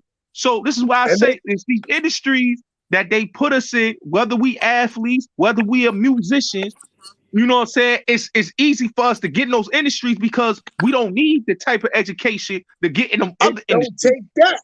It don't take that. It don't take the mind. It don't take the mental. That's all it takes is the physical ability to pretty much put you in a position where you know your ability and you know it to where it can work for you. And this is what they've done with all of the talent and the abilities that they've come across. And guess what? They realize that, look, we are definitely, even out of our natural environment, they see we are adapted, look, changed American so-called person, still with the athletic vocal ability, with the most top ability, even out of our natural state. Yo, it's real, man, and hey, it's look, just hey, real. look, Hassan, look, before I'm gonna let Tay go, then I'm gonna after I finish. Right. But I'm gonna say this: like before it was rap music, you had R&B singers, you had blues singers, and all of them didn't have the education. They did not have the education. That's why they was getting beat. They was getting beat because they didn't have the proper education and they didn't know how to read paperwork. So them crackers was buying them cars, buying them clothes, giving them money, and basically they was living. When you look at them now, they broke. They can't even eat off of they masters and they publishing and none of that because the industry owns that. You know what I'm saying? So every industry, that's why they always say that these are the industries they gave to us because you don't need, like you said, son, you don't need education to be in these industries. All you just need is talent. Yep.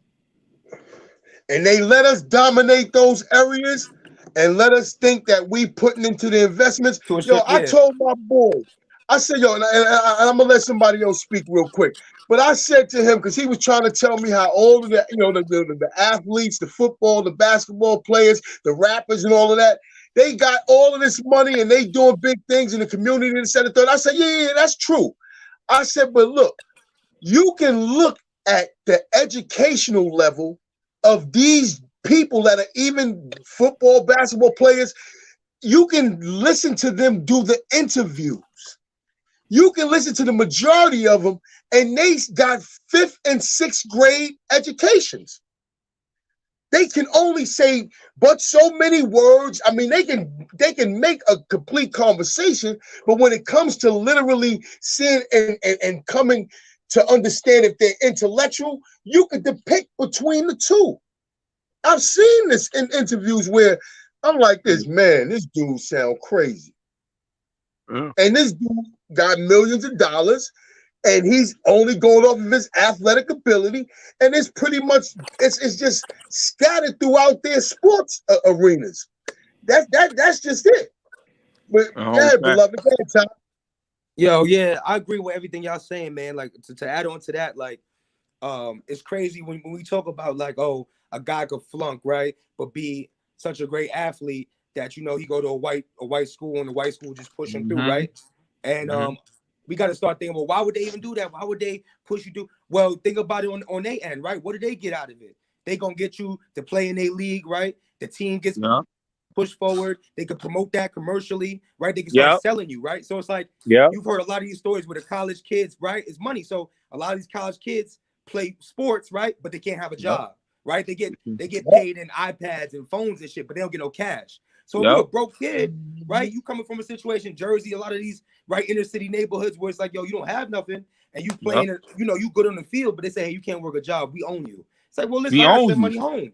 It's like there's a lot of dudes that had to drop out. So it's like, if nothing else, where it's always been a situation, like whether it be music, you know, the arts, whether it be entertainment, sports, Black people are physical mammoths. We are titans. Like we can perform way better, right? So as players, as performers, they allow us to maximize on that, right? But they realize, you know what? Let them have the performance of it. Let them have the sport of it. We will own the sport of it. So it's like we can be players as much as we want, but we can't be owners. So now the issue is like we got to start being in the other seat. We got to be on the other side of the table. Like, yo, like I forgot who said this, but it's like, yo, I don't care who signs his check because you know what I mean. I don't care how much he get paid because I signed the check. So imagine like you get paid $1 million. Like, how much money I got if I paid you $1 million? Hey, Chase. But look what you just said, right? They own the teams. They own the basketball teams. They own the football teams. We don't own none, right? If you look at the record companies, we don't even own the record companies. Right. They might give us a distribution. They might give us a distribution company, and we might get money off of distribution, but we don't own the record. The major record corporations, we don't own. We don't own Universal. We don't own Sony. We don't own Sony. We don't own Atlantic. We don't own none of this. They own that. That's their record labels. So we still working for them. Any way we look at it, we working in the industry. So yes, they may give us the millions of dollars to be successful in their industry, but we don't have an ownership in their industry. Right. And you know what? I think my biggest problem with this shit is like just as systems go. You good, mama? Oh, my son. What's so fucked up is like at this point you don't have to really say, oh, white people are pushing. The system is so perfect now. Like it works on its own. It works on young people seeing what the past generation did. And that generation seeing what that generation did. So it's like you don't have to necessarily tell a little nigga, oh, yo, go put on a dress and put on a, you know what I mean, and rap like that. Because he saw the last dude do that. He knows it's gonna work for him. You know what I'm saying? So it's like, go ahead. Yo, like like now I'm gonna piggyback off what you're saying and all that. That's dealing with the adoration and admiration. So if you fall in love with an individual, right, and whatnot, you know what I'm saying? And you say like you take like a guy like Wesley Snipes coming out the Bronx, did 8 years of martial arts, but he was in 2 Wong Fu, wearing the dress and all of that, you know what I mean? And then they bring the most charismatic of our people to do it. So those weak-minded people, they follow in their footsteps, you know what I'm saying? And they always take the I'm gonna keep going there. I'm gonna keep going there. So they take the charismatic individual and use that against us. Now, for instance, like Tupac, when we grew up at the end of the day, we wasn't into nobody wearing no nose rings. You hear that back in the days of growing up, you gotta take stuff from the essence. You be like, yo, what? That nigga wear the nose ring? What? But guess what people use in their defense? Well, Tupac did it. Well, such as Wesley Snipes did it. Well, that person did it. As if everything that everybody do is correct because everybody and their mother is doing it. You know what I mean? And that's how they weaken our people. And at the end of the day. So now the people's confused. So now they start wearing dresses and all of this extra stuff. And like you said, that goes back to the slavery thing I was saying. If you'd have seen so many people become sellouts, the biggest of them all became sellouts and get that paper, they ain't gotta teach you. They know that's the blueprint to get that paper. Right. So they're gonna follow suit. They're gonna follow suit. Yo, such and such do it. Hey, yo, bet. Whatever. Sign a contract. F that. At least I'm out of that chicken. I'm out of that bread though. I ain't gonna be broke. And that's the reason.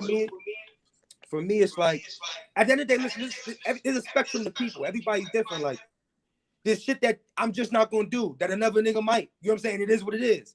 This shit that I won't do because I can't look at myself in the mirror. I can't tell my son right or wrong. But for other people, it's like, you know what? You can sleep at night. I can't tell next man, right? And it really just comes down to that. There's enough people out here that said, you know what? I'm willing to bend and break and forget about what I know is right and wrong for a bag. And whether that's because they house niggas or whether they so broke or whether truthfully, they have been indoctrinated in the idea of this is okay to do. It's like, you know, God, yeah, grab it. You know what I'm saying? So it's like at the end of the day, it's like it's a slippery slope of saying, like you said, oh well, I seen him do it. Well, homie had the dress on. Homie called his friend baby. It's a slippery slope of what we allow to be okay. And so it's like for me as a man, it's like it's just certain shit I'm not gonna do. I don't give a fuck how much money's involved because I can't allow my son to think that's okay. I can't allow other young cats that might know me and know my influence. Nah, it's not cool. And so a lot of people are different. A lot of people might say, you know, I'll do that. Fuck it for the bag. I'll do. And that's where we kind of get this split of people. Like there's just certain things that as a man and as a woman, you should have morals. You should not. There's some things motherfuckers should not be able to disrespect you a certain way. Motherfuckers should not be able to play you like. And you know what too? To go to with the music. Not everybody gonna get to this level. The Drake, Jay-Z, Kanye. That's the boule society of it. Like the people they allow to get there to show you that you might be, but it's bullshit. Like my brother said, like independence is the way to go. So if you have a product and it's strong enough, you need to be able to get out here with the World Wide Web, as big as the internet is now, and just promote your own things and utilize your own tools. But they got people so drowned in thinking that you gotta sell out, gotta body, right? Not body shit, but sign on the dotted line, so to speak, right? You gotta go get that contract. You gotta go. But look at it like this, right? Now I'm watching. I was telling Haas earlier. I was watching the Fred Hampton movie, right? I'm watching that joint. I was watching it, right? And then I'm listening to the soundtrack with Jay-Z and Nipsey on the same record, right? And I said to myself, I said, you know, when Nipsey was alive, Jay didn't want to do a record with Nipsey. But now that Nipsey is dead, he doing a record with Nipsey. It just goes to show you that these people will sell you out, your own people. Because you gotta understand, Nipsey don't own his music no more. His family don't own that. You know what I'm saying? The industry owns that. Just like Tupac. Tupac family don't own that shit. The industry own that shit. They banking off. They eating off of their music. Michael Jackson, all of that. So now, when like they always said, man, dead rappers get better promotion because now the industry owns you now. Right. It's all their money to keep. So of course they're gonna promote the dead niggas' music more. They get to keep the money. They need to keep the money. XXX you know XXX when he died, his shit was everywhere. Everywhere. His music ain't good, but it's like because, like you said, they gonna keep more of the profits now. So of course I'm gonna promote your shit harder. Yep. Real quick. With Michael Jackson, you said Michael Jackson. There was a time when Michael Jackson owned Madonna's masters, right? He owned fucking Beatles masters, right? Yeah. There was a time right before they said, "Yo, Mike, man, we want to re-release the Beatles." He's like, "Nah, I'm not gonna let y'all do that shit." So what happens? They wait till he was dead, and the shit reverted back to them. What happened when he died? They did the Beatles rock band. They did the Beatles re-release, but they couldn't have done this shit without. So it's like you said, man. It's like once somebody's gone and their family don't own it, that's all PC to them. And of course, I'm gonna promote it harder now with a person that's alive because it's posthumous or whatever. You know what I mean? It's all mine now. Right. Yeah, man. Mm-hmm. Oh yeah, I was pretty much thinking. I was pretty much thinking where, everybody has their understanding of where owning that music is important, and a lot of people they didn't exercise dealing with owning their masters because as history shows, a lot of people didn't even know how to go about doing it. That's a fact. And these folks, the powers that be made it that way. Yep. You understand? Because as you can see then, the systems and the setup still happen now. Hey yo, Hassan, you see like right now, right? We talk about masters. You see like right now, everybody selling their masters. You see RZA, Lil Wayne, they all selling their masters. You know what I'm saying? Lil Wayne had to sell his masters for freedom. He had to sell his masters for his freedom. A lot of people don't know that. Crazy. Come on, man. That's how they playing with you. Yo, look, check it out. But don't that go back to what I was saying? That modern day slavery, bro. Like you're a slave to me. I own you. If you don't do what as I say, the minutes you don't do as I say, it's a wrap for you. It's lit. And they know that. That's the blueprint. They got the blueprint on us. See, A lot of us don't like to come to the conclusion that they got the blueprint on us, bro. So like to take it further, to take it deeper, right? They got the dead Caucasians ruling us black people that's alive right now through what? The dollar bill. So matrix is the code word for system. So their system is well in place at the end of the day. When you really look at it and be truthful and honest, they shit is here to stay. You heard? So I'm going somewhere. Let me spit me. Go, so at the end of the day, right?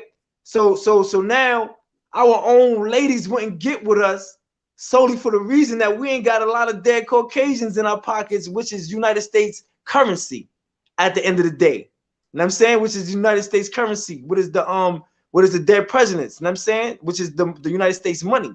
So they're doing anything for that. So they got us on all levels at the end of the day. We worrying about whether we put our money in the black bank when that's not even the core thesis of what we should be worrying about. We should be worrying about unquestioned black loyalty at the end of the day, where we hold each other down off the strength, period, because that's what every other race of people do. Now, say like a Mexican, for instance, they had a Selena shirt and they was a street vendor. That shit's selling out. Or they ain't gotta know him. Selena Ina Dios, and that's what they call her, right? They gonna say a name and that shit is sold out. But with our people, we want discounts. Yo, we don't want to support the local entrepreneur, but we'll go to Whole Foods and all these big corporations that we know got way more money than us. But just because it's one of our own trying to better their lives and do something good for ourselves, they like not have with that nigga. Even if you got great prices, just because it's they own. So we at a state where not all of us, but for the most part, we dislike each other. We don't really, you know what I mean? We don't really bang with each other like that. We more on a my nigga, we want to grill each other, look at each other crazy for no reason, like we killers. You know what I mean? Or the tough ones of us, we be more cool, calm, and collective. But it might be a soft dude with the tough, with somebody tough, and he got you outnumbered, so you want to talk crazy, and we just go at each other next. So hopefully, eventually, this stuff will die down. You know what I mean? Because it's crazy, bro. Like people always say, it's never gonna be all of us. It got to be the few of us that's gonna make the difference and make things better. You know what I mean? But for the most part, if we keep it truthful and honest, this shit is hard out here, bro.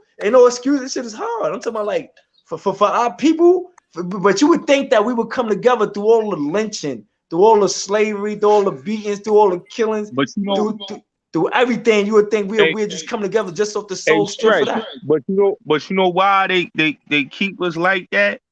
And I'm gonna keep it real, is because I always say this: we suffer from Willie Lynch. You know what I'm saying? We so concerned about old versus young in the community.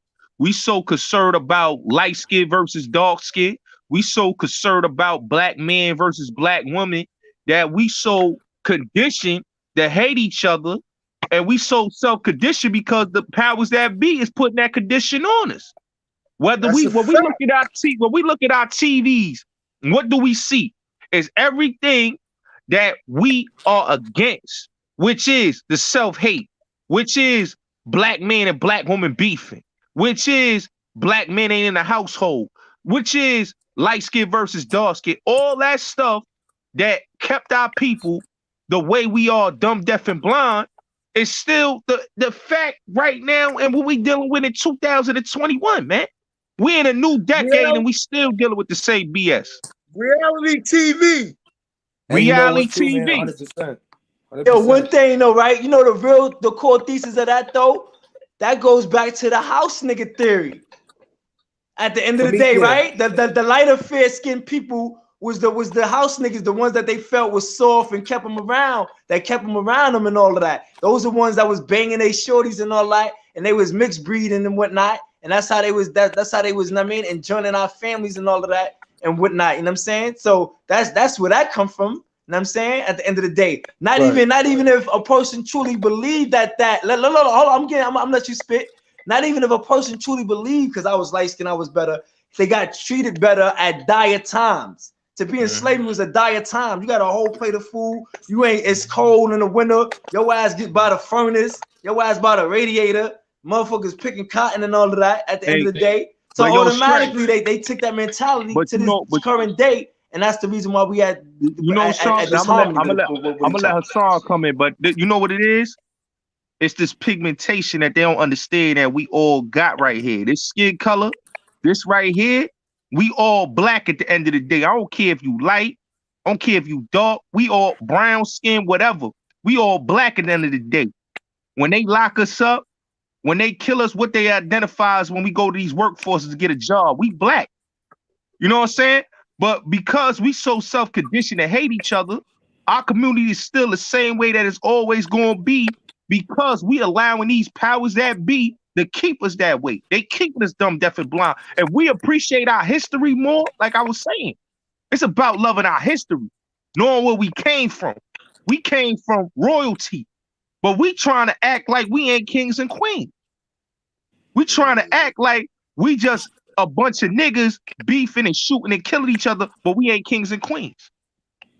You know? But I feel, beloved, I appreciate, look, that it was a beautiful, and here's the thing with that. So look, to recognize being kings and queens and to be, look, real niggas in the street is what we're becoming. That's a fact. That's a fact. Listen and look at where and how the weight of those two words, the bitch and the nigga. Look, I'm a bad bitch. Look, are identifying characteristics in the black man and woman. Mind you, I said are characteristics. So therefore, with us being bred in our environment, they're looking for this environment to breed real niggas. Yep. You understand? And real bad bitches. And real bad bitches. And women bitches. And guess what? They come with the characteristics, and it comes with also trends and fads. You got grown men walking around with their pants hanging off their asses in our neighborhoods, talking about being a real nigga. And will fight you if you tell them, yo, you ain't a real nigga in the hood. What? I'm a real nigga. And everything about his whole movement speaks on being a real nigga in the hood. And not being a real man. Because a real man is not going to walk around like that. A real man is going to be conscious of going and saying and doing what a man is supposed to do. Hey, you know what it is, Hassan? Hey, Hassan, is what it is that we suffering from the second childhood disease. A lot of us is stuck in our second childhood in the community. A lot of black men is still man child. You know what I'm saying? You got a lot of man childs in the black community that still got the mentality of a teenager. You might be 40-something, 50 years old or 30 years old, but you still got the mentality of a 14, 15, 16-year-old kid still running wild, talking about, I'm a real nigga, I'm a street nigga, I'm a gangster, I'm a blood, I'm a crip, I'm a this, I'm a that. But you're not understanding that you a man at the end of the day. And that's what we got to change. But I know, Tay, I know you want to go, so I'm going to let you go. I know you want to build, big bro. 100, man. I got to agree with you on that. Like, we stifling ourselves in that way because in life is elevation. You're supposed to evolve and grow. So it's like if you're just going to keep sagging your pants off your ass and banging on the street, it's like you're not leaving yourself no space to grow, like a flower in a small pot. And like, for me, I think a lot of it at the end of the day is we having an identity crisis. Like, we think like white people think. We think like white people think. Like, white people scared of black people. And it's their ignorance of us. They don't know enough about us, so they scared of us. Well, we scared too. We look at each other like, oh, he's violent, he's scary. We do the same shit white people do. So they projected their thought of us onto us. And so now we've you know what's crazy too? Like, it goes back to the colorist where we talking about the house niggas and it's like black people, because white people are this is the white man's world, it's a white world. White is successful, black is not successful. White is right, black is bad. So in a white successful world, well, of course, white is smart. They know everything. This is what I want to be, right? So if you're a little lighter, you might psychologically think you're a little smarter, you're a little better. You know what I'm saying? You're a little cleaner, you're a little pure, right? Because psychologically, so it's like this is so deep where it's like everybody's trying to just assimilate into white culture and do things that they think was gonna make them right advance this way. Oh, you know, hey yo, Tay, you ain't lying. But that's just not made for us. Hey yo, Tay, I was on a let me tell y'all something, man. I was on a panel discussion, right, with this young lady, and like the way she was talking, like she was trying to shit on her own black men, trying to say we defeated. You know what I'm saying? Try to say we ain't the dominant race. We ain't dominant. All this type of stuff that is coming from, like you said, the white race, trying to be the white race. You know what I'm saying? She was down in the system because she had a natural. Telling her she need her weave and face made up and eyes, you know, with different color eyes, you know, all context and all that type of You don't know stuff. who the fuck she The wants down to. the system for trying to be her natural self. You know, People lost, man. I People hear lost. that too. Yeah. Mm-hmm. But if you watch And, Cardi B and all day, when you I thought, hear you that, know, if you watch that shit too, you might thought that's what you need to be, right? The bad bitch shit. Yeah. Like, I need to go be a bad. If you thought right, Migos and niggas that shoot guns and I might gotta go do that as a nigga. That's what's gonna make me cool. So we keep following these images and thinking that's what's gonna make us cool and it's gonna make us popping. But you gotta fix you. You gotta figure out internally, right? Like you said, to know black people as a culture, how just successful, how powerful we are, how much shit we built, how much thing we've achieved. Like that's what gives you a power. And once you know enough about black people, you have enough pride, self-pride. You won't allow nobody to call you no nigga, no bitch. You won't allow nobody to call you out your name. Because now you know enough about. In fact, once you have enough pride, right? Black pride. Now when you look at another black person, it's like, you know what? Hello, brother. Hello, sister. You are now important. Now I can't disregard you because I know how powerful black people are. I'm black, you black. Okay, we black together. So if we could. Oh shit, he cut off. Yo, Hassan, you want to go? I think he cut off. He gonna come back in. I would just want to say real quick. I mean, you know, when you look at positioning of where and what our people dealt with, coming from the aspects of, like I said, the natural environment definitely tells all when it comes to the resources that we were replenished in life to utilize and to get familiar with. Once we've pretty much taken that and have substituted it with the materialistic things that started capturing the eye and value was being placed on it, and now we're taking it and collecting it in the abundance and putting it through a value system. Well, guess what? We are separating ourselves from the natural things that provided us. And if people are not looking at it from that aspect, then you're still modernizing yourself and you're missing your connection. See, when people are us talking about all of what we've accumulated and the value that we have and what we are connected to, yeah, that all makes sense in what we've been through, the slavery to survive, to sustain here now.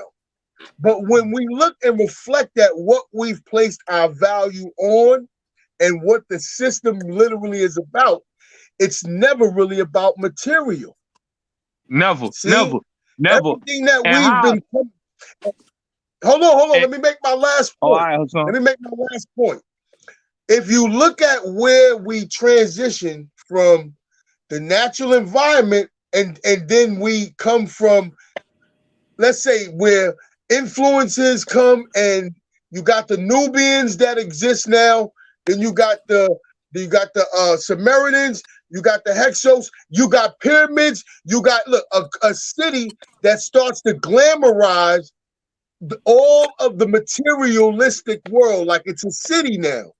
Well, those people that were in the natural environments still to this day haven't been affected.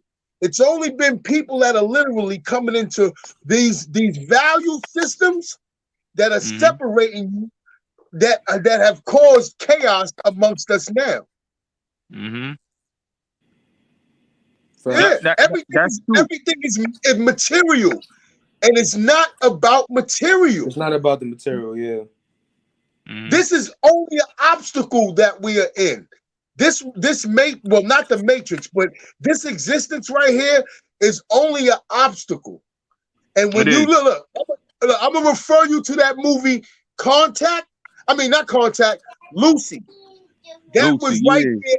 Yeah, that was an actual diagram of pretty much our system. Yeah, it's all a matrix. It's all a matrix. Yeah, these obstacles don't really. These are all it's levels, and we are Right. here just in a physical world to pretty much gather all the information that we need. So when we transition over, it's pretty much whatever you've made here is Yeah. what you pretty much can step into. Hey yo, Whether it be a good thing or a bad thing, that'll be yeah. on you. Hey yo, you know And I something, Hassan? can't That's why I tell people, like, we caught up in this matrix with this illusion of material. You know what I'm saying? that. We too materialistic, and we too always about money, money, money, dollar, dollar, dollar. You know what I'm saying? And at the end of the day, you know, right now in the pandemic, ain't no money really being made. But we so caught up with this whole materialistic items and all this dollar, dollar, money, money, money. But we not looking at the natural resources. We not looking at what we gonna eat. We not looking at how we gonna survive. We not looking at how we gonna live. Because That. what if something happened the day of tomorrow, they tear this whole country up and we start looking like the Book of Eli out here. You know what I mean? Now you gotta learn how to survive, and you gotta learn how to kill out here. You know what I mean? Or you gonna be somebody natural habitat. Because in that movie, they started to eat people in that movie because there was no more food. They started to eat each other. There's definitely, like you said, man, there's still like our importance. Like people put too much importance on the material, the tangible shit, and it's like it's almost as if they're pairing like this Gucci's, right? I'm gonna pair these Gucci's with my self-esteem, my self-worth. Like I'm worth more now because I got this flash, you know, and that's what we fucked up. We messed up by saying, you know, I'm of more value when I'm rocking this, but you fool yourself because once you're not rocking that, are you worth less value?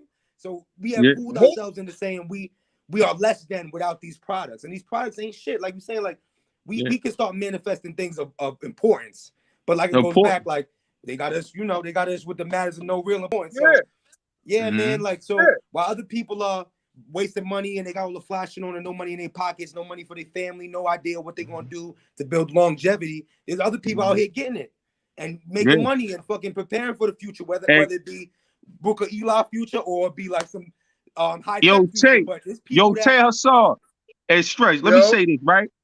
I'm looking at other nationalities and I'm seeing them basically dealing with natural habitats. They dealing with survival.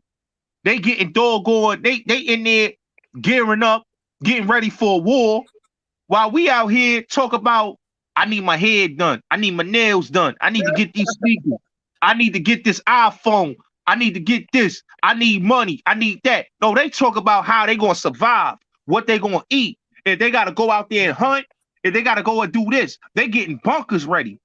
We out here playing games, man. Yeah, it's pretty much a lot of detachment. And when we look at what we've have literally been detached from, we've been detached from ourselves. When you look at it, we have literally been turned totally to an entirely different people. And when you look at what we have grabbed onto, as we all would know, the concepts that have pretty much been in our households, that have pretty much been through our forefathers, and we standing on those practices. But what is so gratifying and glorifying in these day and times is that information and that shield and that whole cloak and dagger is no longer over us. Right. True. It's just too pronounced where the trouble and the drama is coming from to be ignored. So now if you walk around like a dummy and you saying, oh, well, you know, things are going to get better, rather than literally looking into things and preparing yourself, equipping yourself, getting aware, then you're going to drown. Agreed. You're going to be all in the matrix. There's a lot of information out here. It's foolish for people to not know shit. You don't know nothing. You got to educate yourself, man. Yeah. And in a world where we know they're not trying to educate us, we got to do the best to be self-taught, man. Fact. Listen, you know what it is? A lot of us want to listen to the powers that be for information when we need to be listening to our own information, because they distort a lot of information. You know what I'm saying? They distort a lot of information. You know what I'm They're not saying? gonna tell you the Just like truth. they're not gonna tell you the truth. You know what I'm saying? And they not gonna tell you the reasoning. You know what I'm saying? I had an argument with a young lady. She was telling me, oh, all the fathers is out the household. And I told her, I said, you know why all the fathers out the household? Because they either in prison or they was removed out the household or they dead. You know what I'm saying? So it's a lot of things that's going on that's stopping the black man. So you cannot blame the black man for not doing right in the community when you have all these pitfalls that's going on that's stopping the black man to give to his family. That's you know a what I'm saying? fact. That's You know a what I mean? fact. I told her, she said, oh, black women is succeeding more. I said, why black women is succeeding more? Because they don't look at the black woman as a threat. The black man is the biggest threat because basically he's the provider, he's the family, he's the one that's protecting the family. So if you take him out the household, you could do whatever to the family. You could corrupt his children and his kids. You corrupt them and his woman.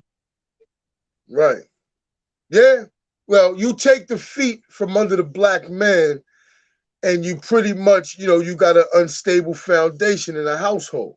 Yeah. Now, what I will say is this. Well, we know we can reflect on where, the slave, the slavery, the Willie Lynch, all of those, devices that was being implemented to change, look, even then, to change the roles, where you had the black man getting tortured, the black man getting raped and killed in front of the masses of in front of his wife, in front of his wife yeah, and children. that's a fact.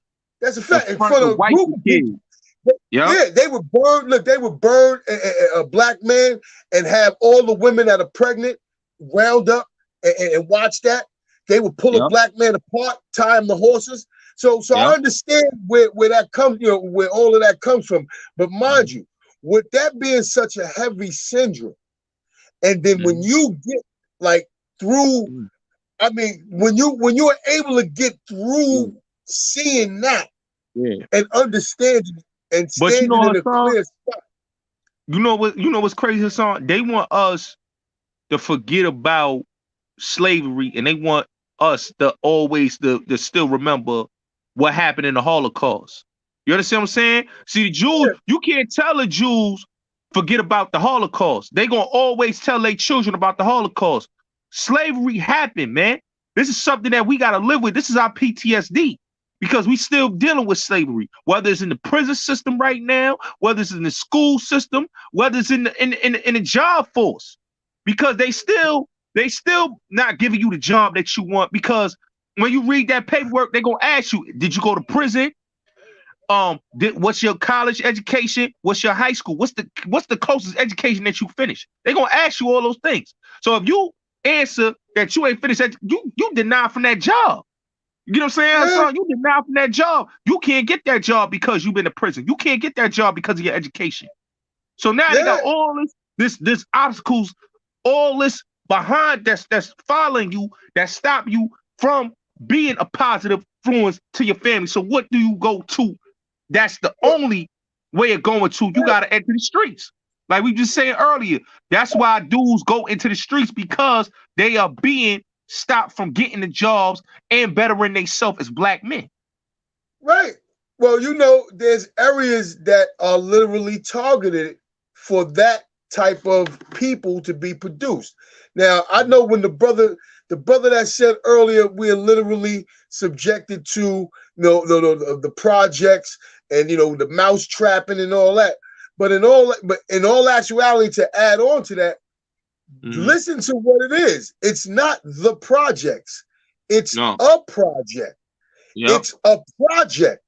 And it was all developed to see what would happen when they put up this structure and cram a bunch of black folks in it and deprive them of all the resources of getting jobs and producing all of the good role modelship that would be in the neighborhoods, like the centers that would be bringing in the kids to go in computer classes. No, they didn't have none of those inside. No recreation areas inside our hoods. Really? No, they didn't have none of that.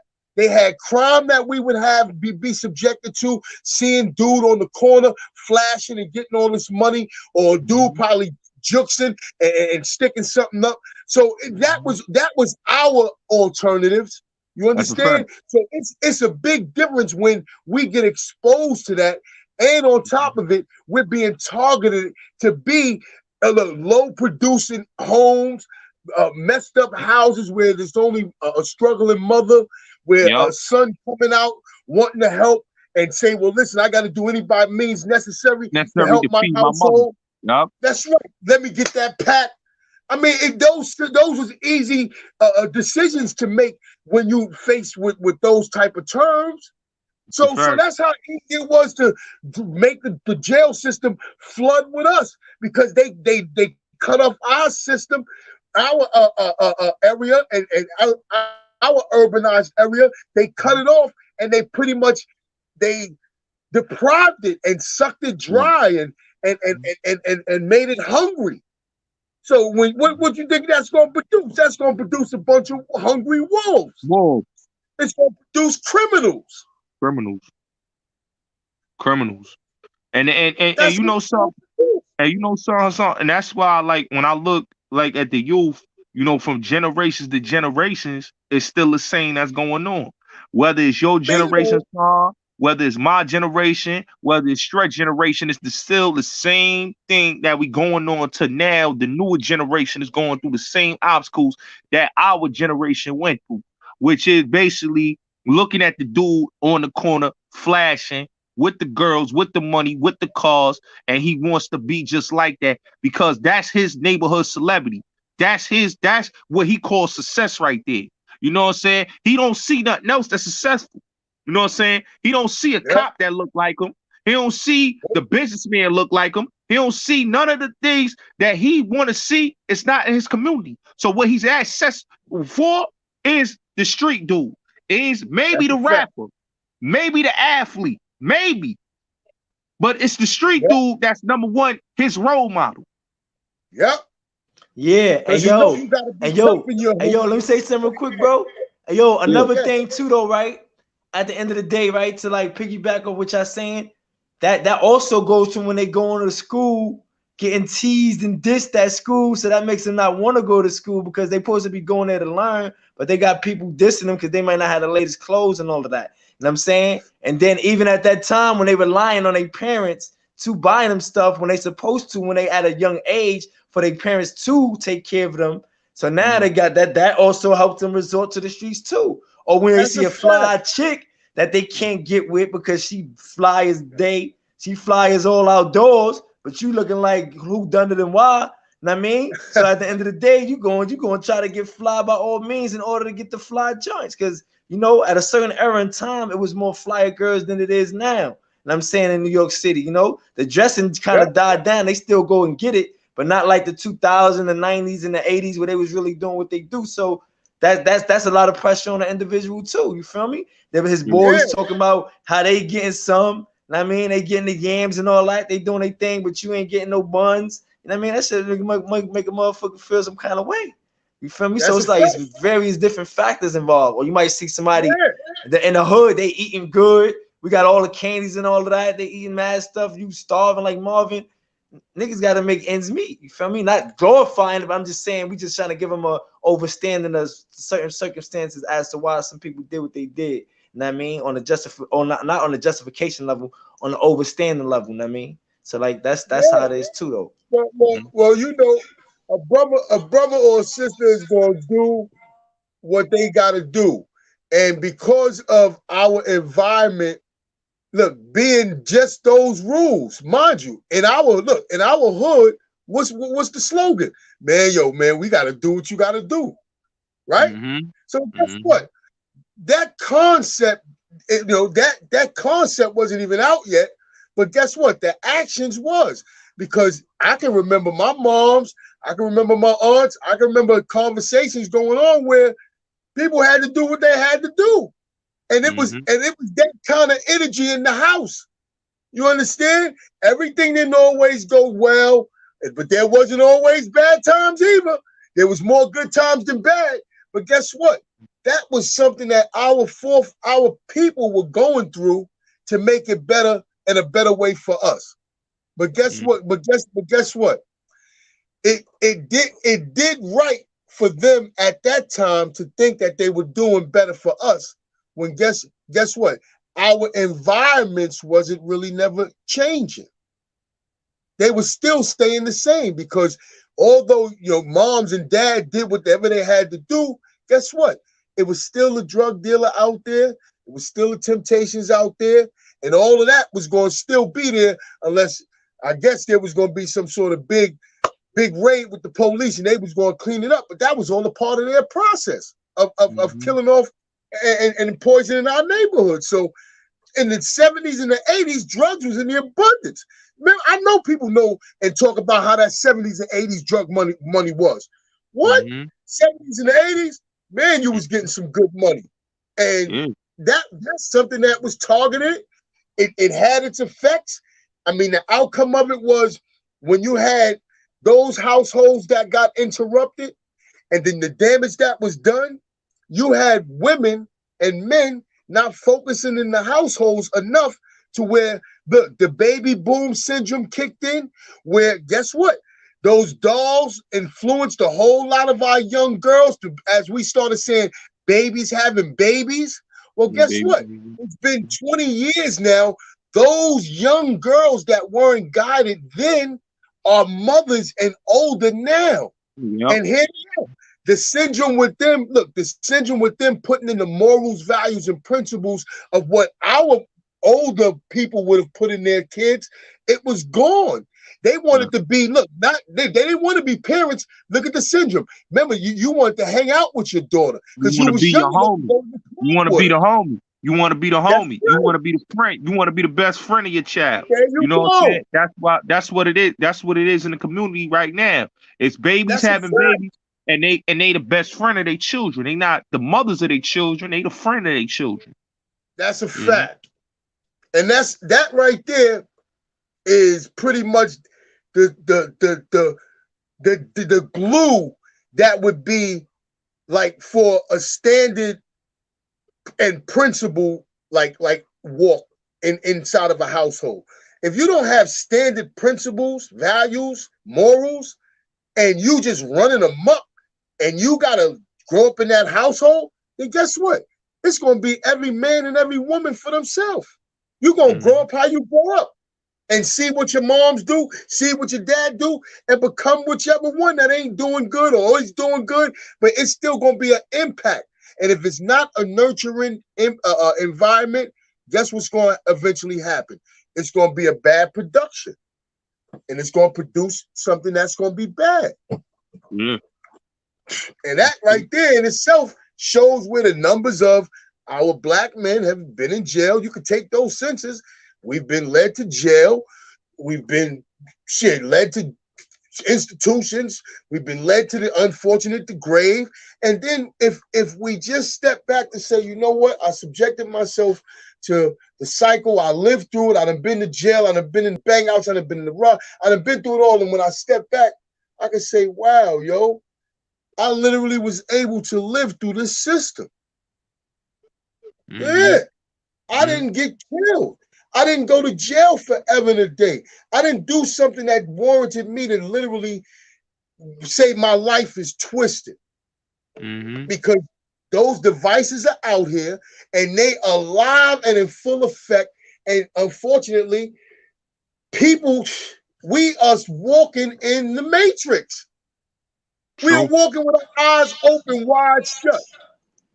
Yo, you know another thing?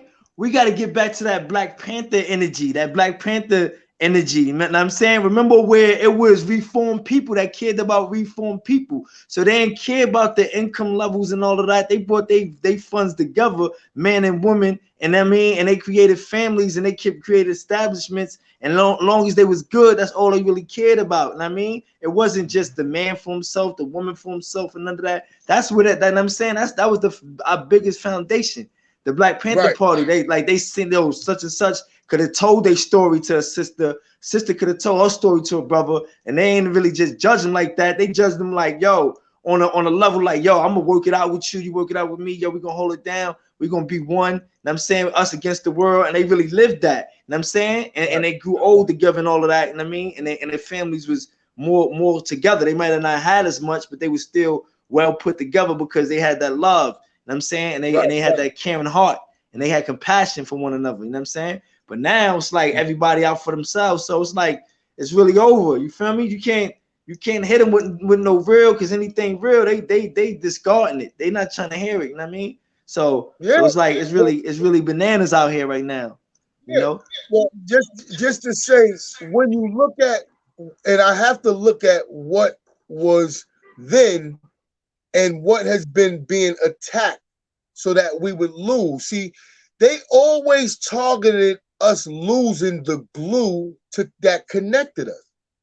So as time went on, I saw what they implemented that started to continue to separate us more and more and more and more and more. And that's pretty much the process that's going on now.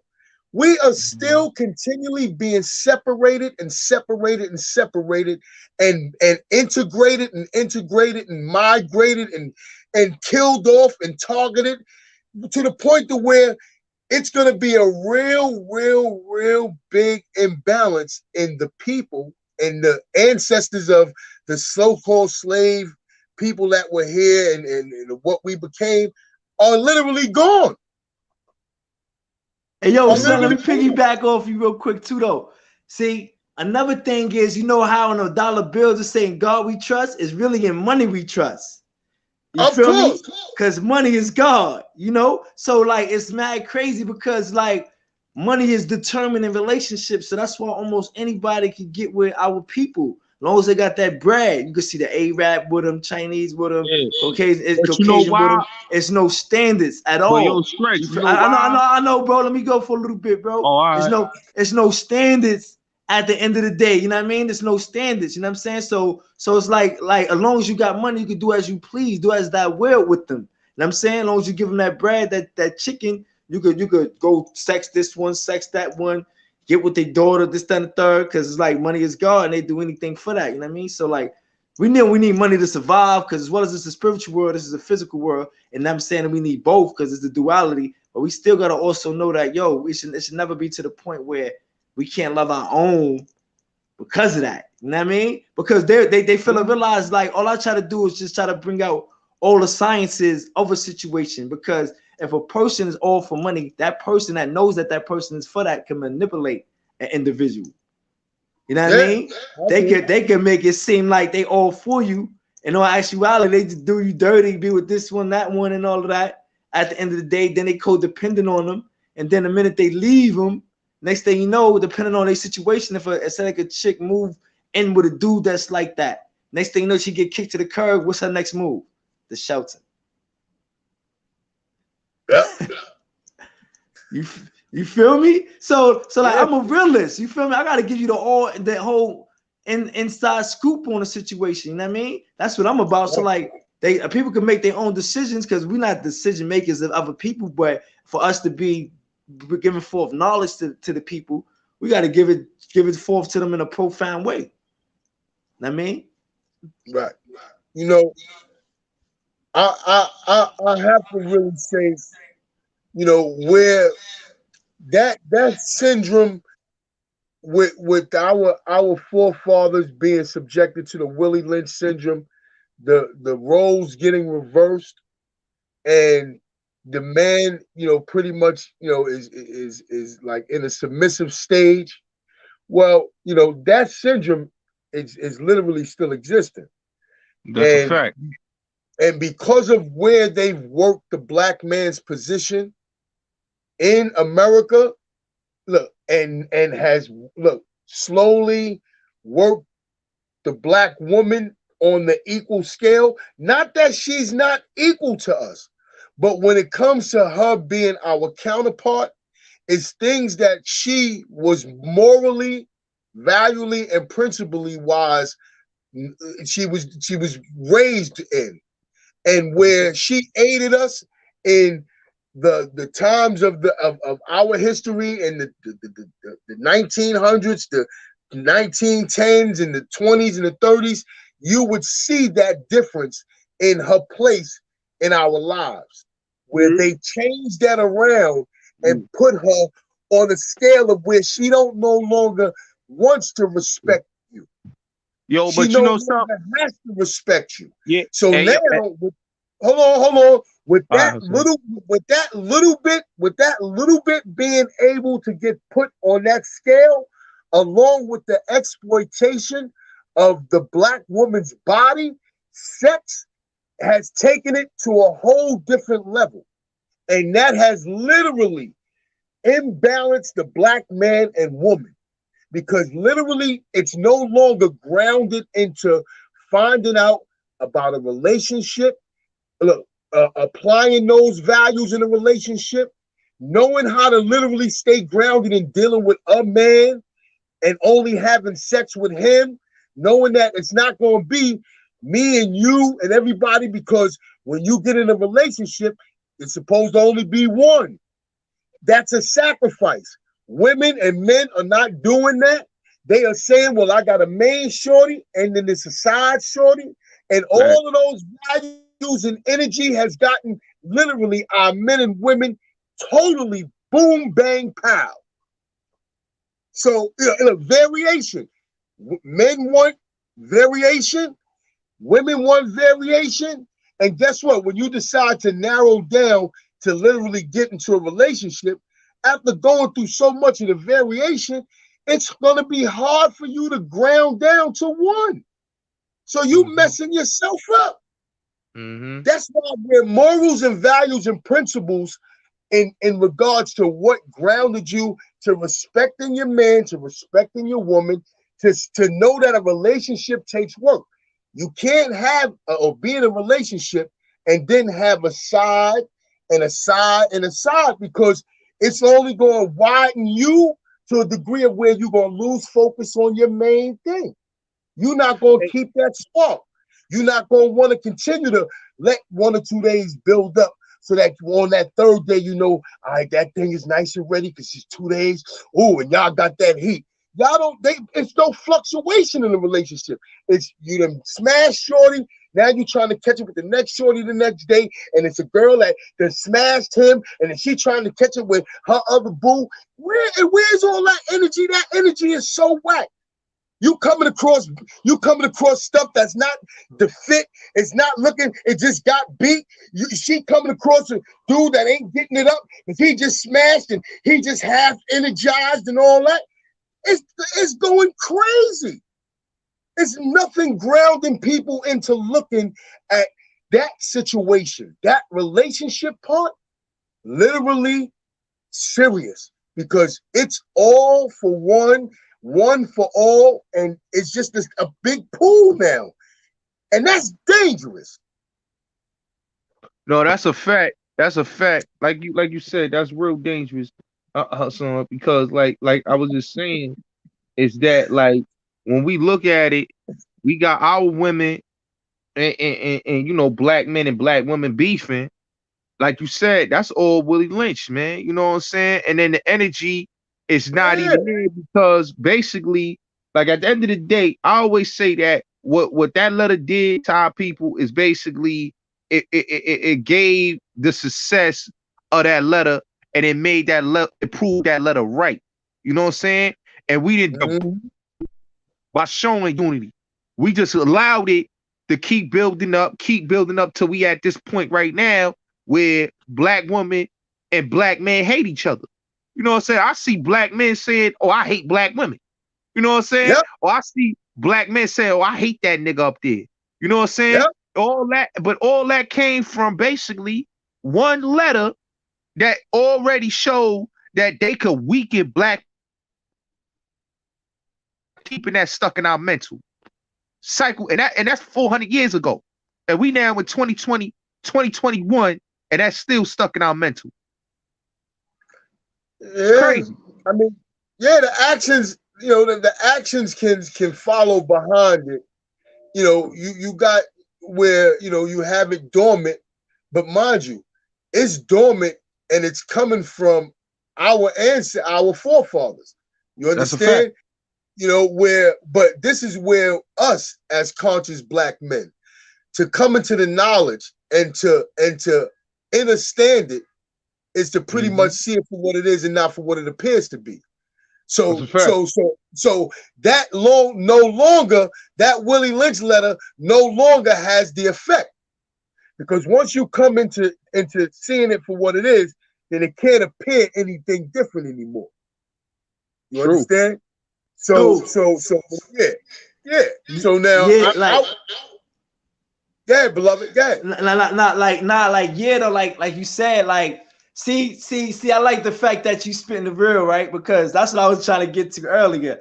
It's like once you know the real, a person can't tell you no different, bro. Like once you know what's going on, it's like they don't wanna grow old with the one that they with. They fail to realize though those people that grow old, when one get bigger than the other in weight class or whatever, it don't matter to them because they grew old together. They seen them in their pretty stages, and seen the dude in his handsome stage, and they stuck it out together. But they fail to realize that they hustling backwards. So meaning that they wanna settle down when they already old and washed up after they didn't have their playtime.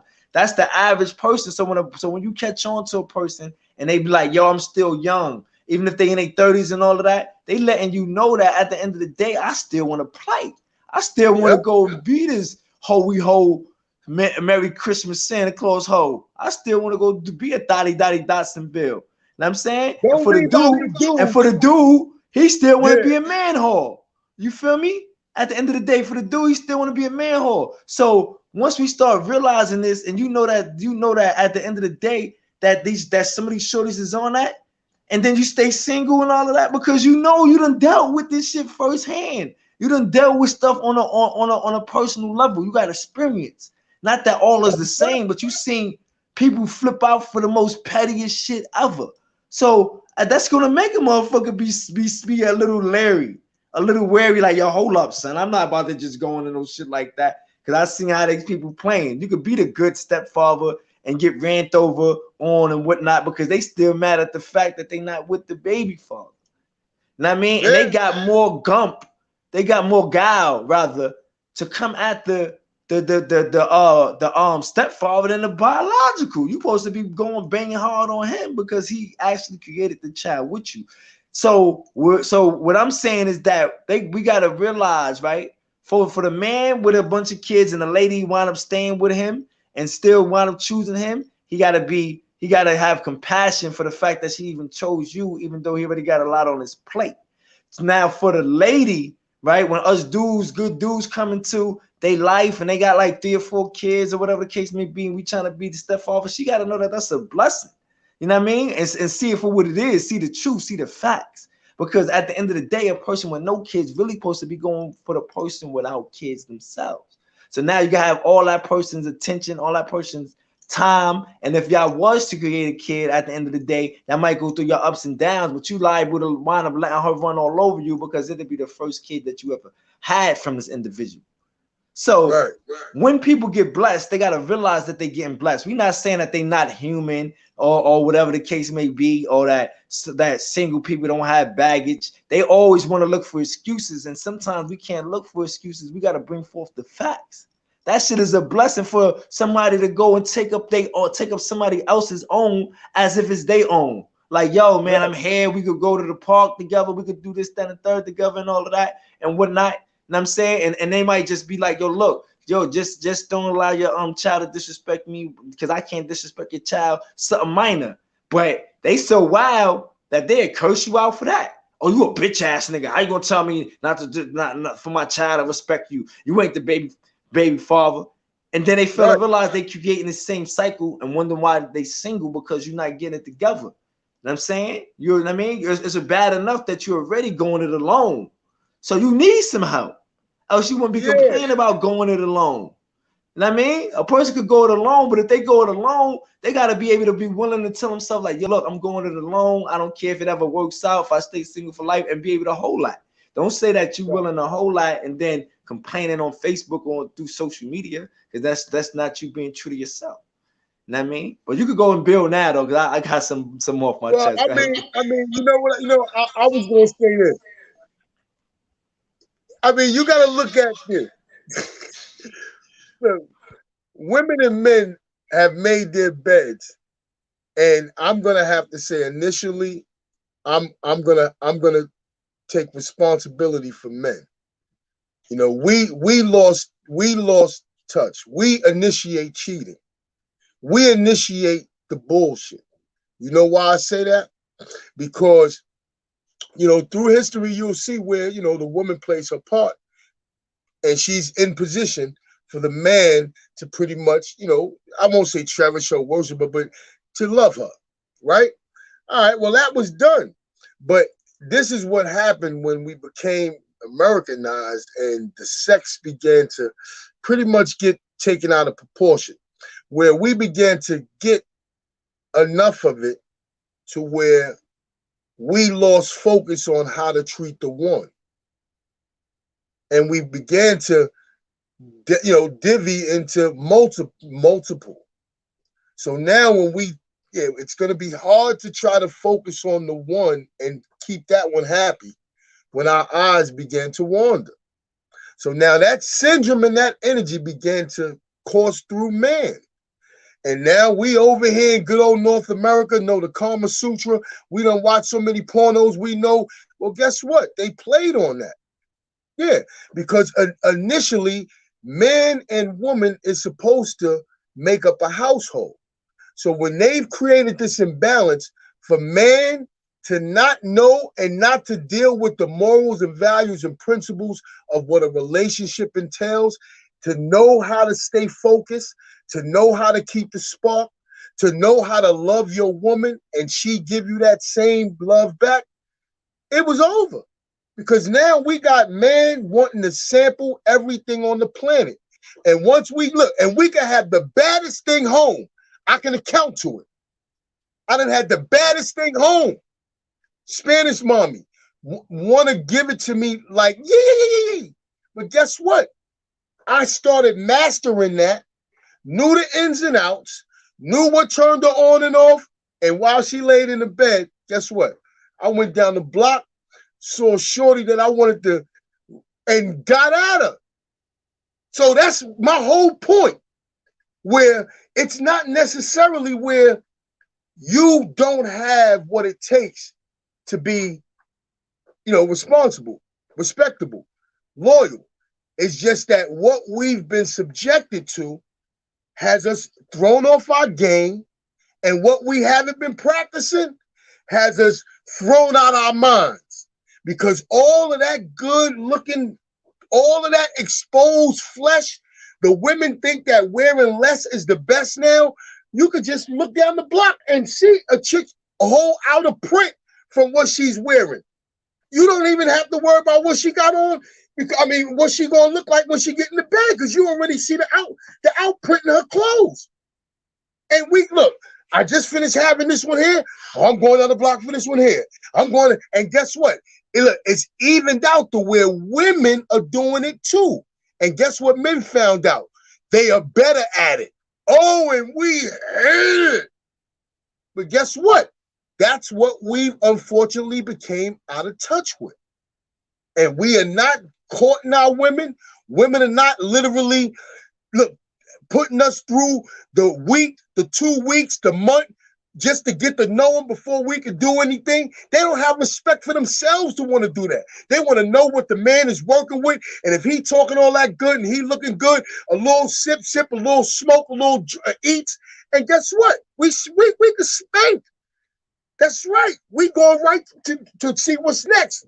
And if he banking that in, now she want to do all things to keep him, and he like this, nah, and it's gonna be just a temporary thing because that's how he been moving. And all of that's thrown out of whack. And that's not even the order in which it's supposed to play out. Men are not even doing that anymore.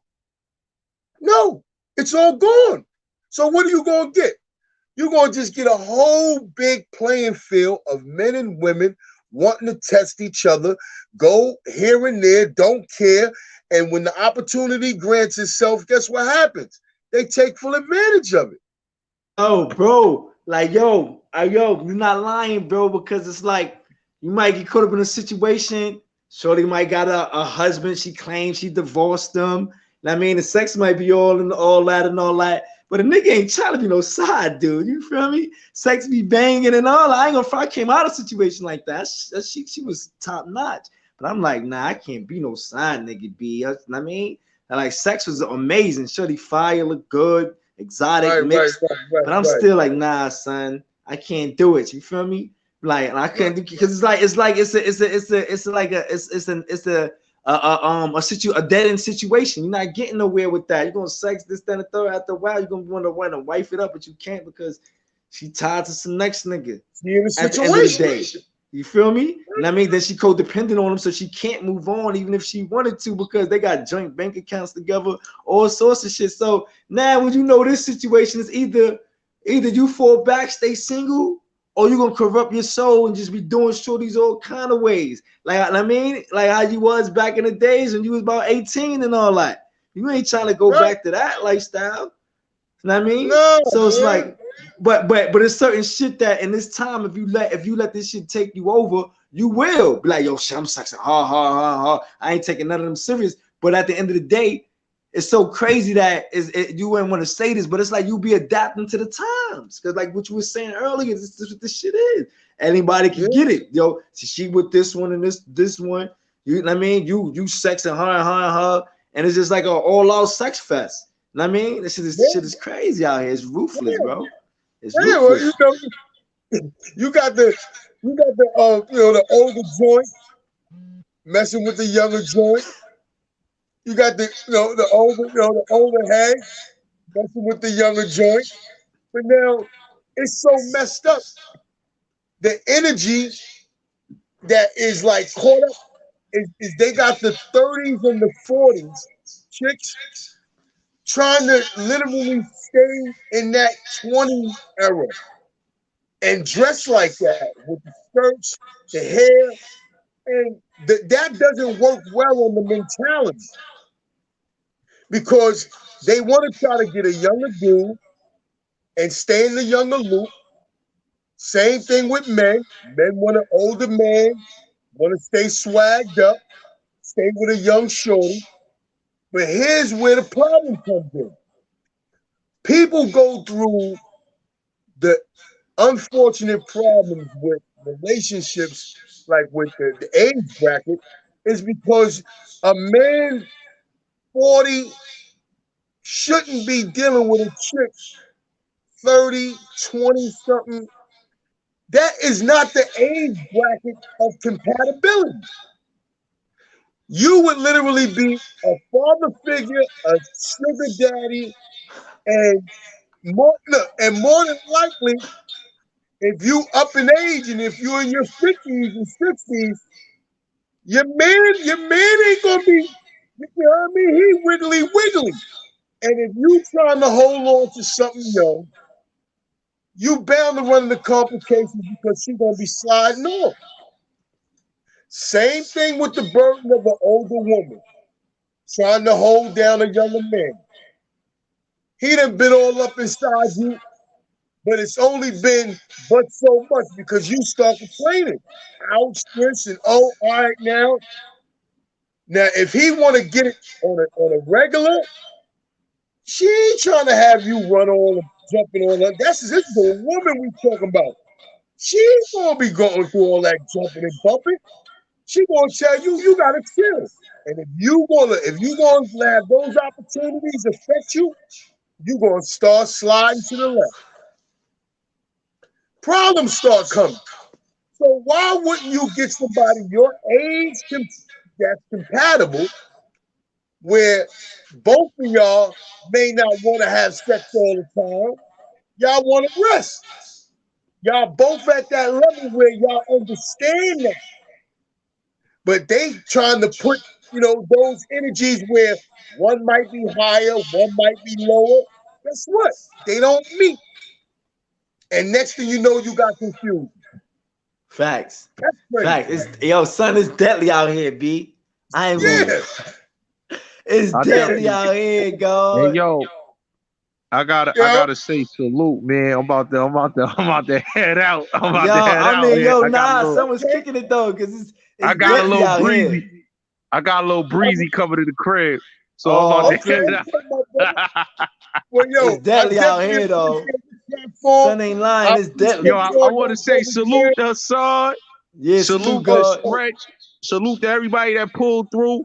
I want to say shout out to the big bro Haas, man. He put all this together. I gotta give him his just due because he brought a lot of great brothers on the platform to come build. So I definitely gotta say salute to him. Salute, Yeah, to salute to everybody him for though. He pulling was up. kicking it. He started kicking it.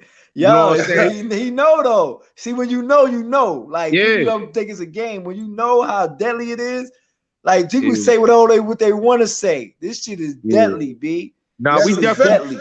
It's we deadly. definitely You gonna like do. you got yo. Where's my mother? I got a Facebook homegirl. She got 4 different baby fathers from 4 different niggas. Man. Like Well, shit look, is deadly out here. yeah, well, look, the brothers leaving. I give All y'all right, brothers peace, salute. peace. Yeah, Salute. peace, man, and hopefully Peace, get a God. chance to build with y'all brothers again, my man. Yeah, I Peace. One definitely love. want to One do it love. again. I One definitely love. want to do it again. Peace and love.